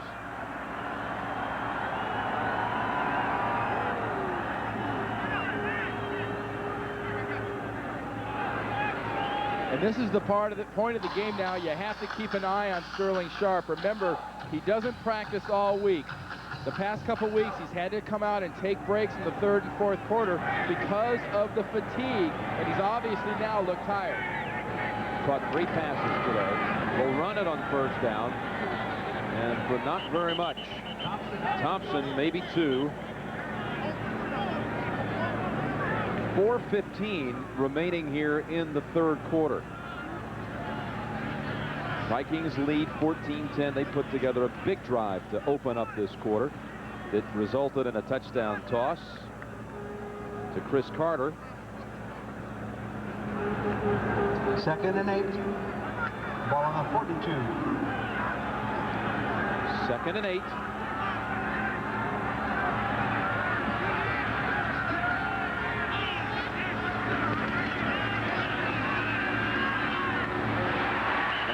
The sideline is Sharpe, and it'll set up 3rd and a long yard. Carl Lee defending.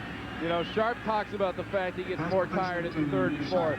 Favre talks about him getting more tired in the 3rd and the 4th. But, you know, a lot of it's attitude. You see the push off. You see him go against Lee, push away, make the catch. And here's what he's done when you talk about his quarterly catches.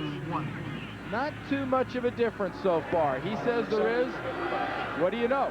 I mean, the guy's doing good, but this is a guy that's got the heart of a blue whale. I mean, this guy, he's all heart, especially this part of the game. That's a big heart. 3rd down 1, and talking about heart, how about Carl Lee stopping Edgar Bennett from the first down? Nice play by Carl Lee of coming back. He was pushed off on by Sterling Sharpe on that pass play. Comes back here, holds his ground, attacks, comes inside the trap block by Galbraith. Another good job. You saw Mike Pryor do for the Packers. There you see Carl Lee that great corner force, and 4th down and 2, and they're going. Green Bay is #1 in the NFL on 4th down efficiency, 69% this year. 4th down and 3. Favre will try to dive for it, and he comes up short.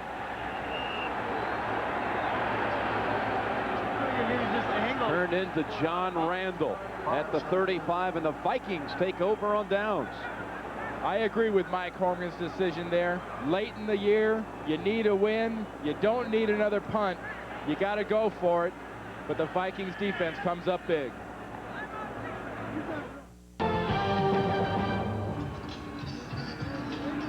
You're going to the man, Sterling Sharpe. Watch the crowd, watch Randall, and watch him get out and force Brett Favre. There's the crowd, and there's the pursuit by Randall. He makes Brett Favre go back inside to be tackled. So Minnesota takes over on downs from its own 35, and another 6 for Graham. That'll put him over 100 for the first time in his career. And Scott Graham picks up right where he left off in the last drive. You know, the players might change, but the song remains the same right now for the Vikings. It might have different tight ends. It might have a different wide receiver here or there, but the bottom line is this offensive line is coming off the ball, dominating the front four of the Green Bay Packers, and Graham is running through the guys that aren't blocked. He picked up 6, 2nd down and 4.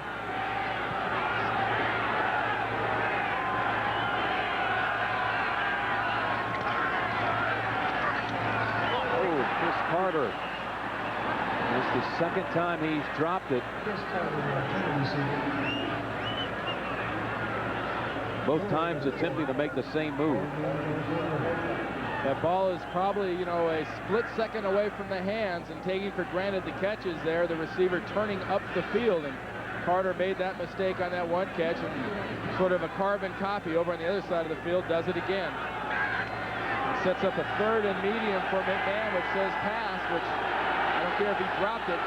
This situation means you're going to either Chris Carter or you're going to Jordan. You got Greg in the backfield, 3rd and 4.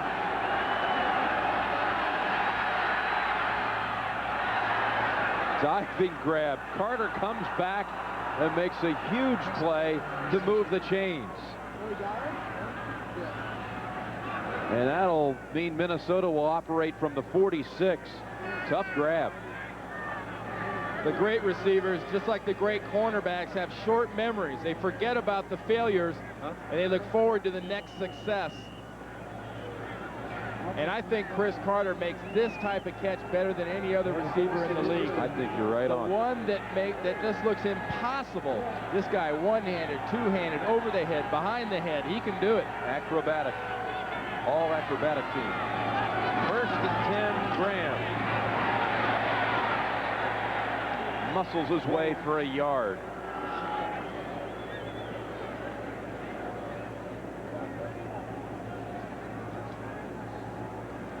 Well, this is a doubleheader day on CBS. Coming up next, most of you will see the 49ers attempt to clinch the NFC West. They could do that with a victory at Detroit. However, the 49ers have lost 4 times this year on the road. And the Lions, who are tied entering the day with the Packers for that NFC Central lead, they need a win desperately, as do the Packers here. 2nd and 9. Reggie White right on the back of Graham. That was a patented Reggie White play here on his birthday. Watch the job that Reggie White does. A great player like Reggie can make you pay in a lot of ways, but probably the easiest way Reggie will make you pay is when you don't block him. He's got such great instinct. He's so sharp. He's so intelligent. He reads formations. He reads blocking patterns, and he eats running backs for lunch. Well, that's the end of the 3rd quarter with the score. Minnesota 14, Green Bay 10.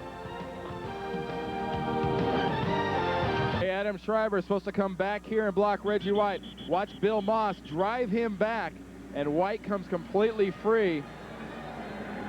Easy pickings, but some guys could come free and not do much about it. If you let Reggie White come free, you got to have your head examined. Start the fourth quarter. Minnesota leading 14-10. 3rd and 9 for the Vikings.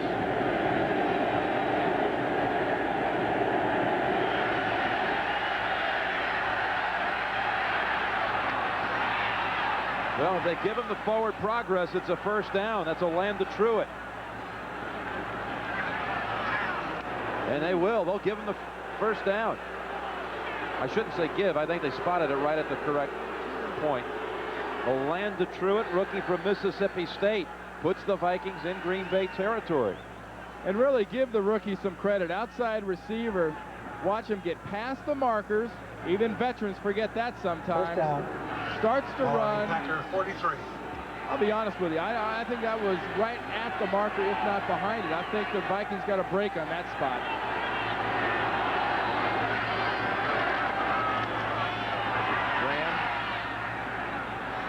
Graham Moves ahead inside of the 40. He's picking up 4 or 5 yards every time he handles it.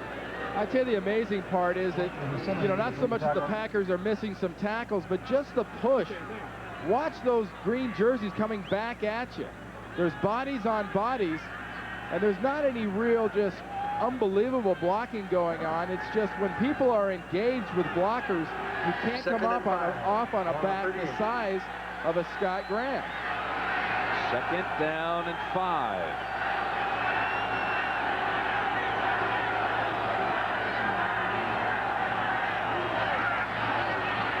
Again with Graham.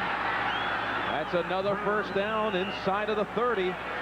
Broke away from Bryce Pop and gained 9. This NFC Central matchup with just a myriad of playoff possibilities for these two teams. Coming into today, well, Green Bay tied with Detroit. This is how it stood.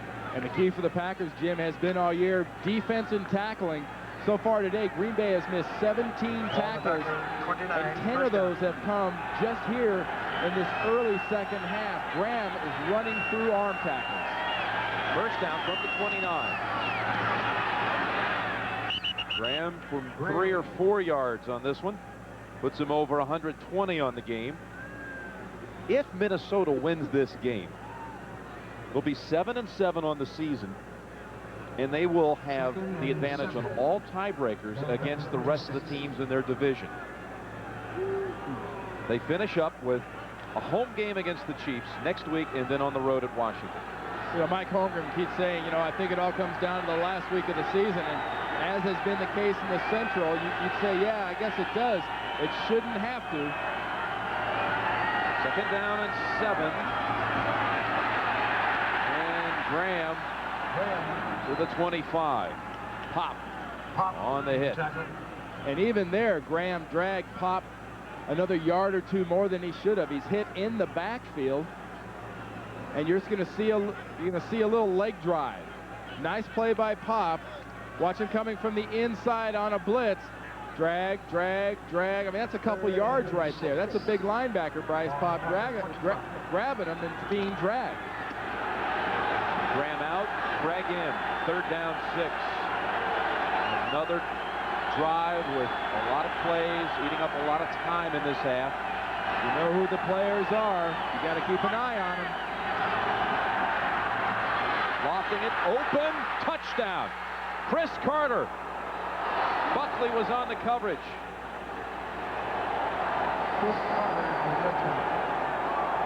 Like I said, you know who the players are. You got to keep an eye on them. 3rd down passes, Chris Carter and Jordan. And who do they throw to?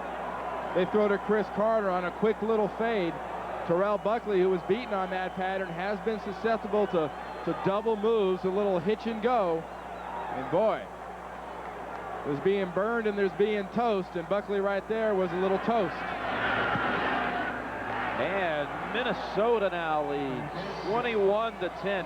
McMahon has matched his season total entering the game with 3 touchdown passes today. And we'll return to Milwaukee County Stadium after this message from your local station. You're watching the NFL on CBS. You never let the receiver get inside of you for an easy one on man coverage. You know what else you do? You also want to stay kind of close to the guy, especially in man coverage on a fade. That was a great pattern by Carter and a weak effort, I think, by Terrell Buckley. Whip kick. Wilson will start this series in good field position at the 38. For Carter, that was his 74th catch of the season, a new career high. And McMahon, with 3 touchdown passes today, has tied a career high. He's never had 4 here in his 12th year. Favre and the Packers have a lot of catching up to do. 21-10 Vikings in the 4th. Well, McMahon, he hasn't lost in a game playing against the Packers since '83. 11 straight wins he's participated in. Graham over 100. You see the rushing yards for the teams. Dennis Green 3-0 against the Packers. And he said, we've always rushed for over 100 yards against them. We've done it again today.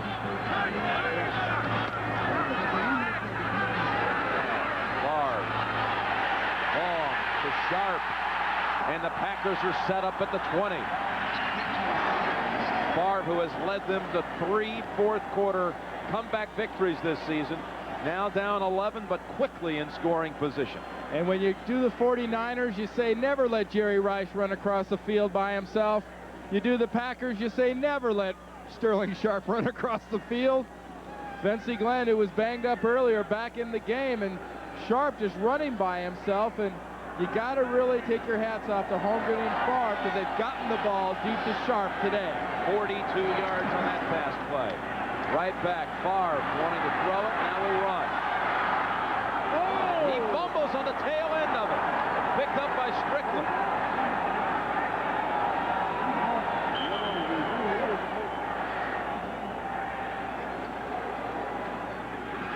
Favre received the mighty blow, and the Vikings, Strickland recovers it. And the Packers are over there pleading that he lost the ball on the ground. The ground caused the fumble, not the defender.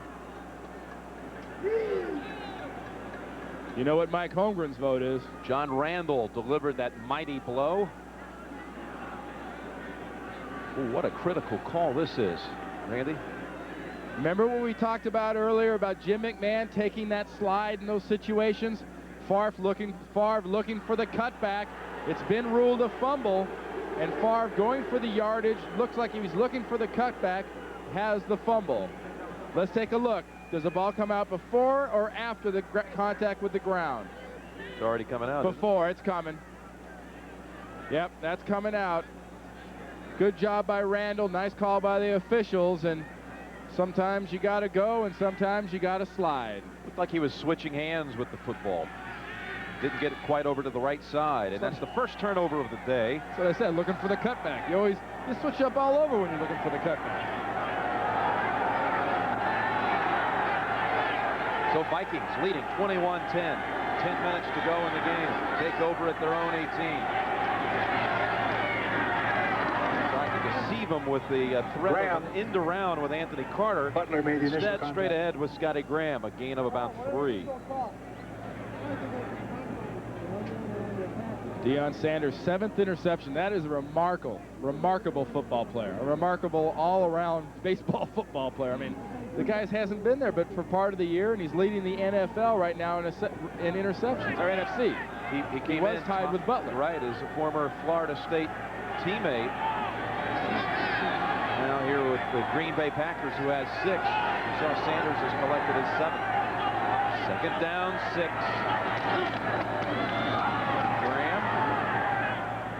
Graham.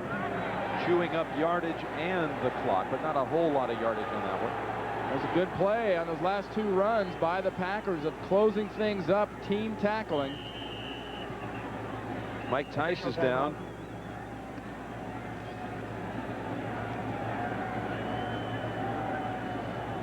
And while they tend to him, we'll take a timeout of our own. 21-10 Vikings.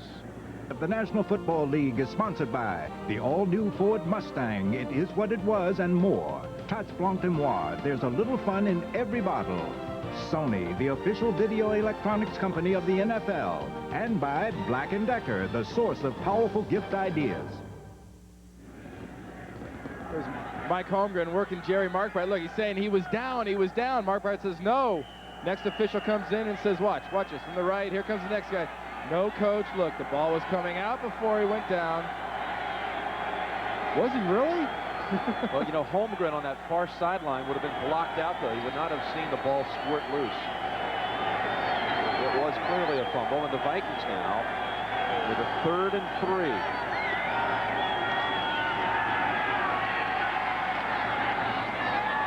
And there's a fumble on the back end of that one. Now they rule it incomplete. They say Craig never had it. And if Jerry Markbright thought he had a good conversation out of Mike Holmgren last time, you better not go near the sideline this time.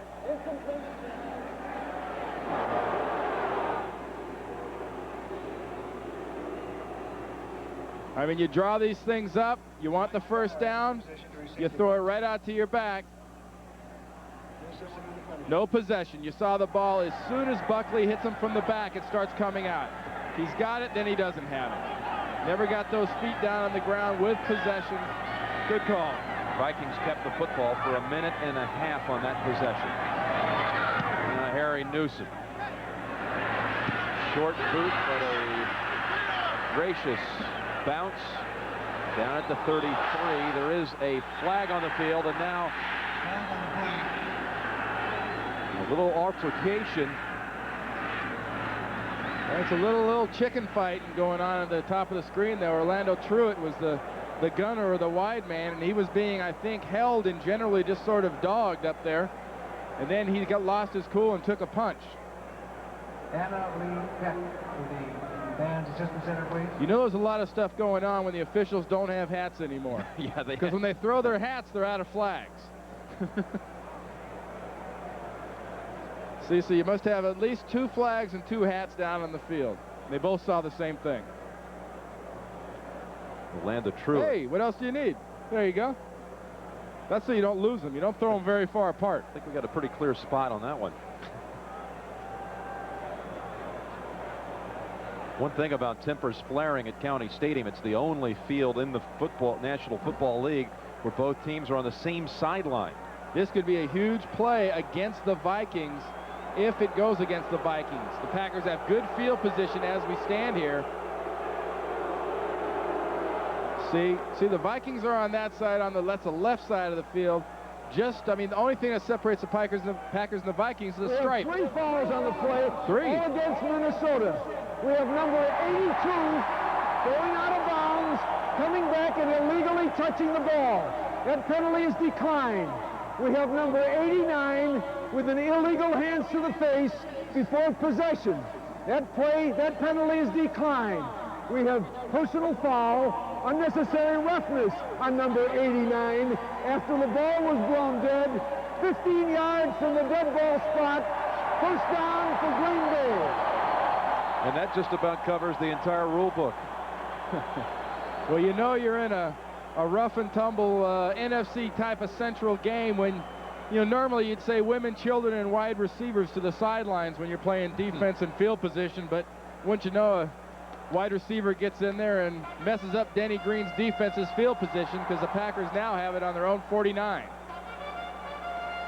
8:36 remaining. I wouldn't trade too many war stories over there if I was Truitt.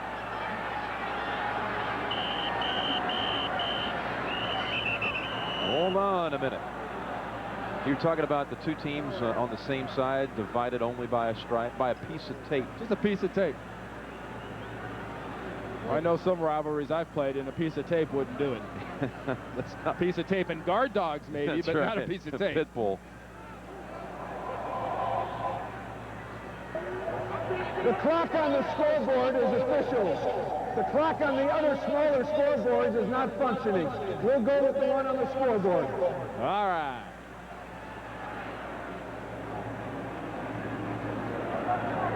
So everybody at County Stadium resets their watches. Here we go. Now tell me where the Packers end and the Vikings start.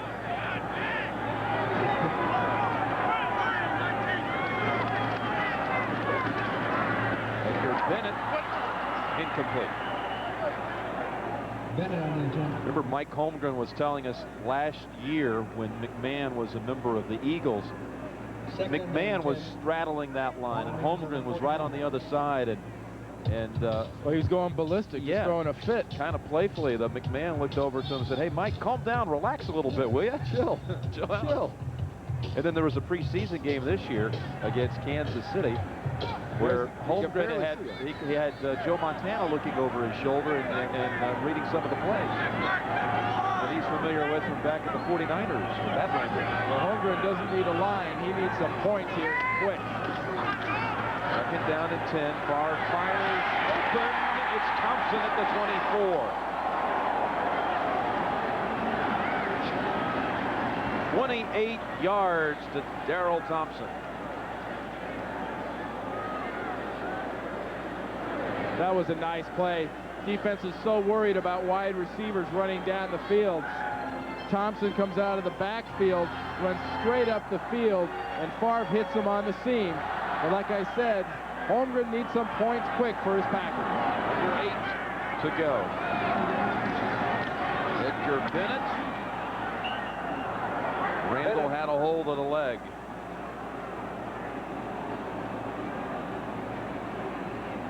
Randall will be the tackle. So if they could come through on this drive, they being the Packers, you have to go back to that. I can't say that penalty. All those penalties against Denny Green's wide receiver, 89, Orlando Truitt, getting that unnecessary roughness just set Brett Favre in this offense up perfectly, but can they follow up? Second down and 9. Favre, this time he slides. Well, in cards, it's know when to hold them, know when to fold them. And in quarterbacking, as you saw with Jim McMahon on several occasions, and you saw Favre do there, you just have to sometime play give up, slide, and just take what they're going to give you and not risk the ire of a Mike Holmgren on the sideline after a fumble. Big third down play here, Randy, with 6:45 remaining. It is 3rd and 5. Harris. First down at the 11.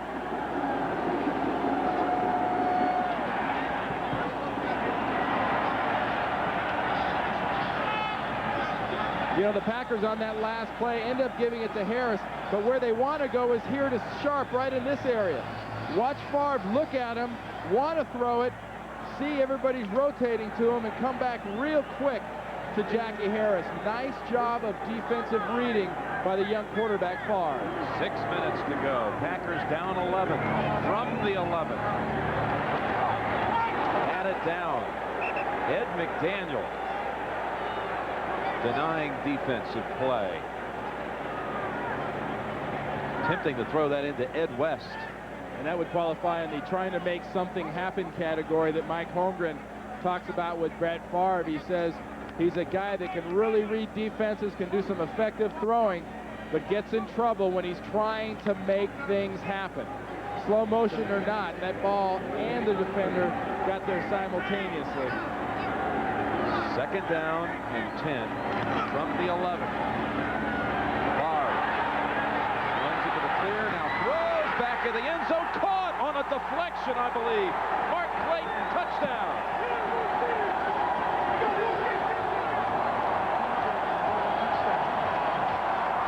Randy, you've been calling for Clayton's number since halftime. His first catch of the day goes for a touchdown, and it ricocheted off the fingertips, I believe, of a teammate.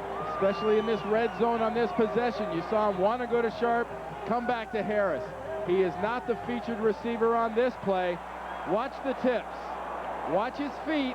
Watch possession. He's got it. There's one. Ooh.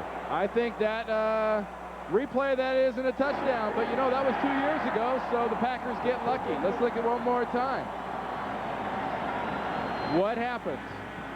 It's not only the feet, it's the point of possession. Does he have it yet? There's 1 foot. He wasn't pushed out, but it doesn't matter. Touchdown, Packers. is a play that Mike Holmgren won't put in a reel to complain, because Clayton is not in, but he gets a touchdown anyway. 21-17, 5:51 remaining. This game presented by authority of the National Football League. The CBS telecast intended for the private use of our audience.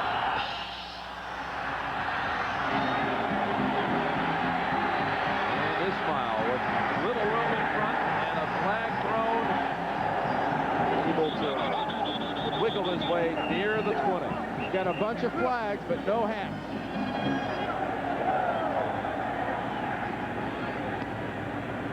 Flags on the play. Maybe there's only one real foul this time. We had 2 flags and 2 hats, was 3 fouls last time.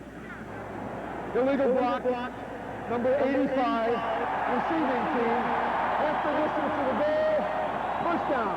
These special team fouls are dooming Minnesota. They'll be backed up to maybe even inside of the 10-yard line. And an update on Atlanta, Washington. The Falcons have taken the lead. Norm Johnson having a phenomenal year. It missed only once coming into the day, has put the Falcons ahead by 1 with 4 minutes and change. This crowd can really be a factor here on this particular end of the stadium. Having played here, it can get extremely loud. And if you're the Packer defense, you know the offense is at a disadvantage with this noise. This is the time you take a chance, you take a shot, and you attack. From the 7.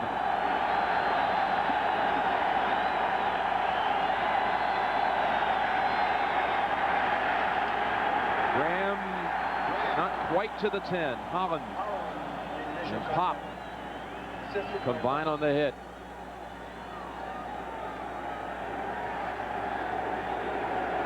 And as impressive as the Vikings offense has looked in this second half, now is the time, if the Green Bay Packer defense can trap the Vikings back here, they can guarantee their offense good field position. 2nd down and 8.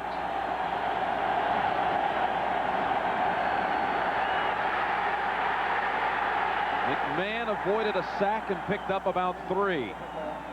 Broke away. Matt Brock had a hand on him. But still 3rd down coming up for the Vikings. You know, McMahon's got deceiving speed, I guess. Maybe he's a little slower than he looks, because you see all those fast bodies zipping all over the place, and McMahon just sort of runs up there and nobody really gets a clean hit on him. Clock running with 4:30 remaining. But you've got 2 pass rushers that have 10.5 sacks, like Bryce Pop and Reggie White on your team. This is a situation, this is the part of the game you expect them to zero in on a quarterback. 3rd and 5.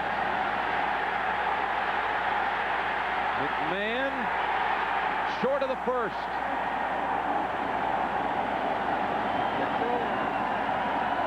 Short of the first down. McMahon a little hobbled off that run, but a nice job by Reggie White and the defensive line. Watch the pursuit. The offensive line of Minnesota, good pass protection. But watch Reggie. McMahon's got the angle, McMahon's got everything. But Reggie and Brock and Bennett will not stop. Harry Newsom waits for the snap. He's standing on the goal line.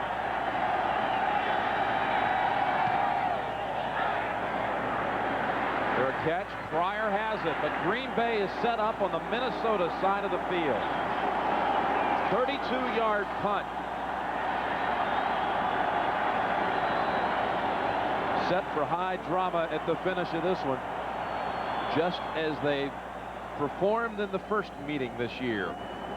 Won by the Vikings on a last-second field goal. There is a flag on the field, but we'll remind you that next, 49ers at the Silverdome to take on Detroit. Some will see Tampa Bay and the Raiders, or Phoenix at Seattle. An eligible receiver downfield on the kick, number 85. Penalties declined. First down. You saw that last graphic there about the games coming up. I guarantee you, if there's a TV set on anywhere in the Silverdome in Detroit, there's one out in the locker room of the Detroit Lions. This, right now, is the game in the NFC Central, and Denny Green and Mike Holmgren both know right now what the Green Bay offense is going to try to do. The Green Bay offense is going to get the ball to Sterling Sharpe, and they're going to get the ball to Jackie Harris.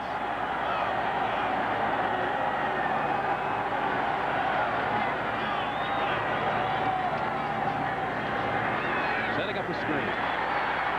Darrell Thompson moves inside of the 40. A gain of about 8. You know a screenplay is set up well when it looks like an act of desperation. Watch the penetration by the Vikings defense.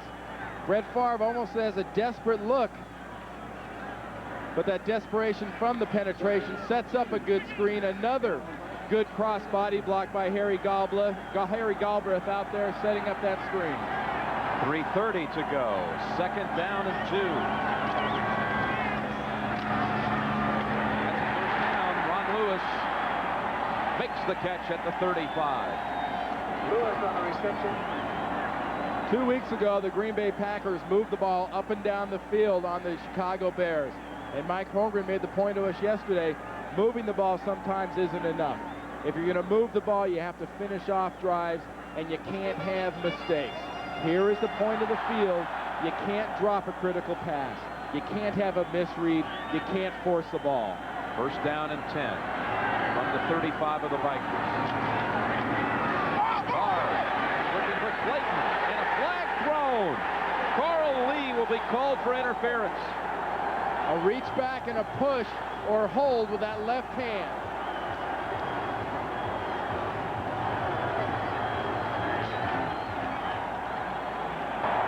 Pass interference, number 39, defense. Automatic 1st down. Watch Lee. The penalty happened before we joined it right there. It was Carl Lee had his arm on Clayton, preventing him from getting away. The point of the infraction occurred at the 14-yard line. So the Packers 14 yards from taking the lead. They were down 21 to 10.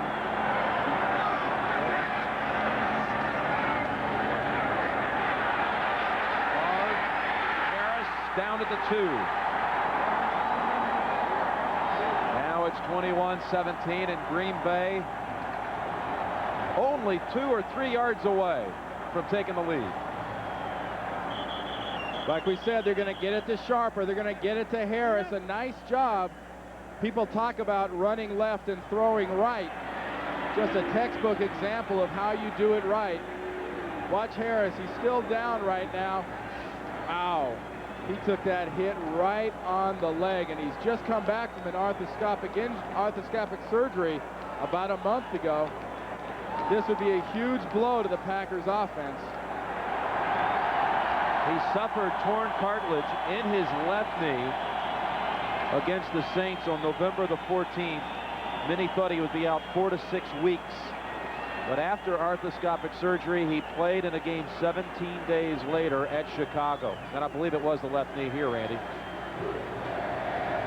And an update on the Falcons-Washington game. The Redskins, Ernest Biner from 9 yards out, has put the Redskins ahead.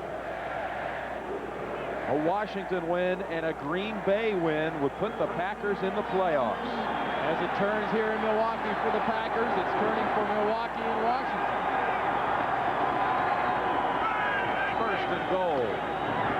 Darrell Thompson caught for a loss. Bobby Abrams. Abrams, recently cut by the Dallas Cowboys, has come up with a couple of sterling efforts today.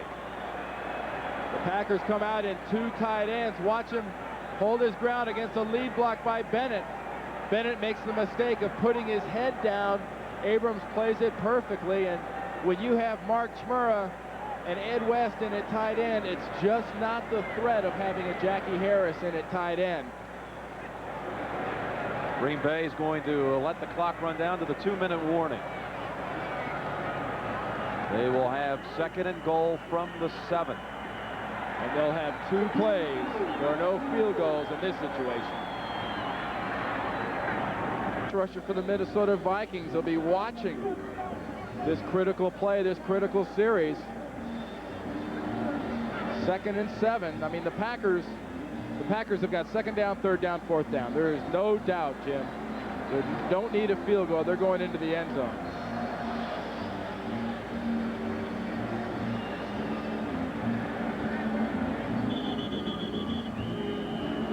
Three times the Packers have come from behind in the 4th quarter to win this season. They were down 11 at one point in the 4th. Now it's 2nd and goal from the 7. Touchdown puts them in front.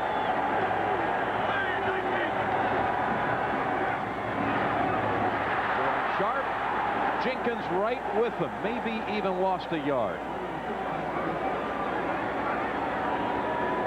Denny Green called it yesterday to us. He says, look, Sterling Sharpe lined up right or left, they might go to him. Sterling Sharpe in motion, they're going to him. We talked about the missed tackles earlier, but that was a nice tackle by Carlos Jenkins.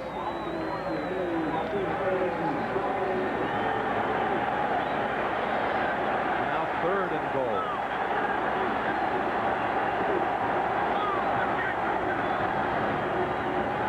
Favre batted down. Jack Del Rio swatted it away. Intended for West. Boy, was there a crowd there at the goal line. 4th down coming up. I mean, this, you cannot overstate the importance to Mike Holmgren and the Packers. This 4th down, they got lucky. The only reason there is a 4th down is because Brett Favre threw that ball in there and Del Rio did not catch it. 4th and goal from the 7. Favre throws, batted down. They were going to Sharpe, and Vincey Glenn deflected it.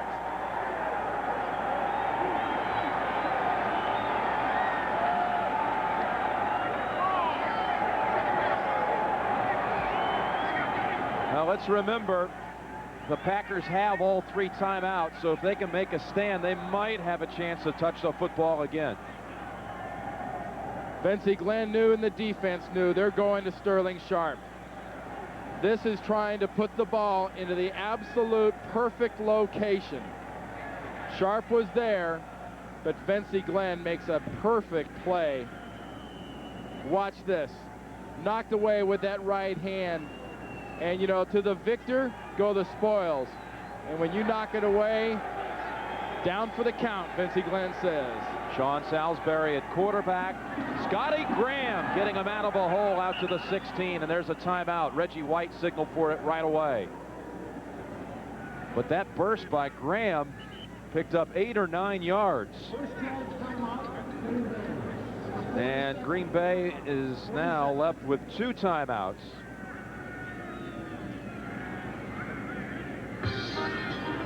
Biggest play of a day full of big plays with that one made by Vincey Glenn there on 4th down. Today's game produced by Mark Wolf and directed by Mike Arnold. Our associate producer is Lance Barrow, and our broadcast associate is John Colemansberger. The senior producer of the NFL on CBS is Ed Gorin, and the executive in charge of production is Rick Gentile. 1 first down, Randy, would finish the Packers. They're only a yard and a half away. And Mike Holmgren knows his team is in the process of blowing a perfect situation, being in that first place tie with Detroit. Redskins, almost 2 minutes, a little more than 2 minutes to go. Redskins are up on Atlanta. Wow, if Washington wins this game and Green Bay manages to lose this, as it looks they might,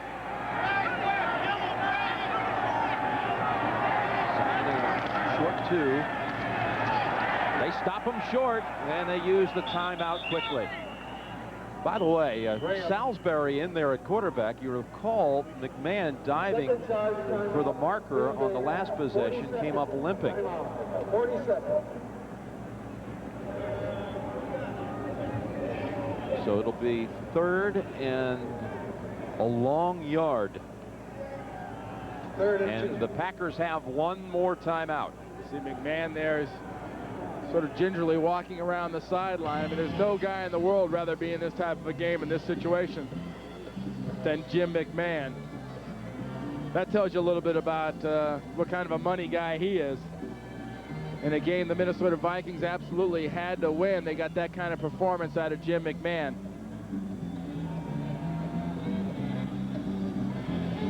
This is sellout time for the Green Bay Packers defense. 1:03 to go. They have just got to put everything they have into this one play, stop them, and pray their offense can do something if they get the ball back. We're going to call it 3rd and 2. This is a running play. The running back either gets stopped or goes for 20. Graham. Stuffed by the Packers. Graham. And the Vikings will be forced to punt. And last charge timeout. No timeouts remaining now as the Packers use their final one.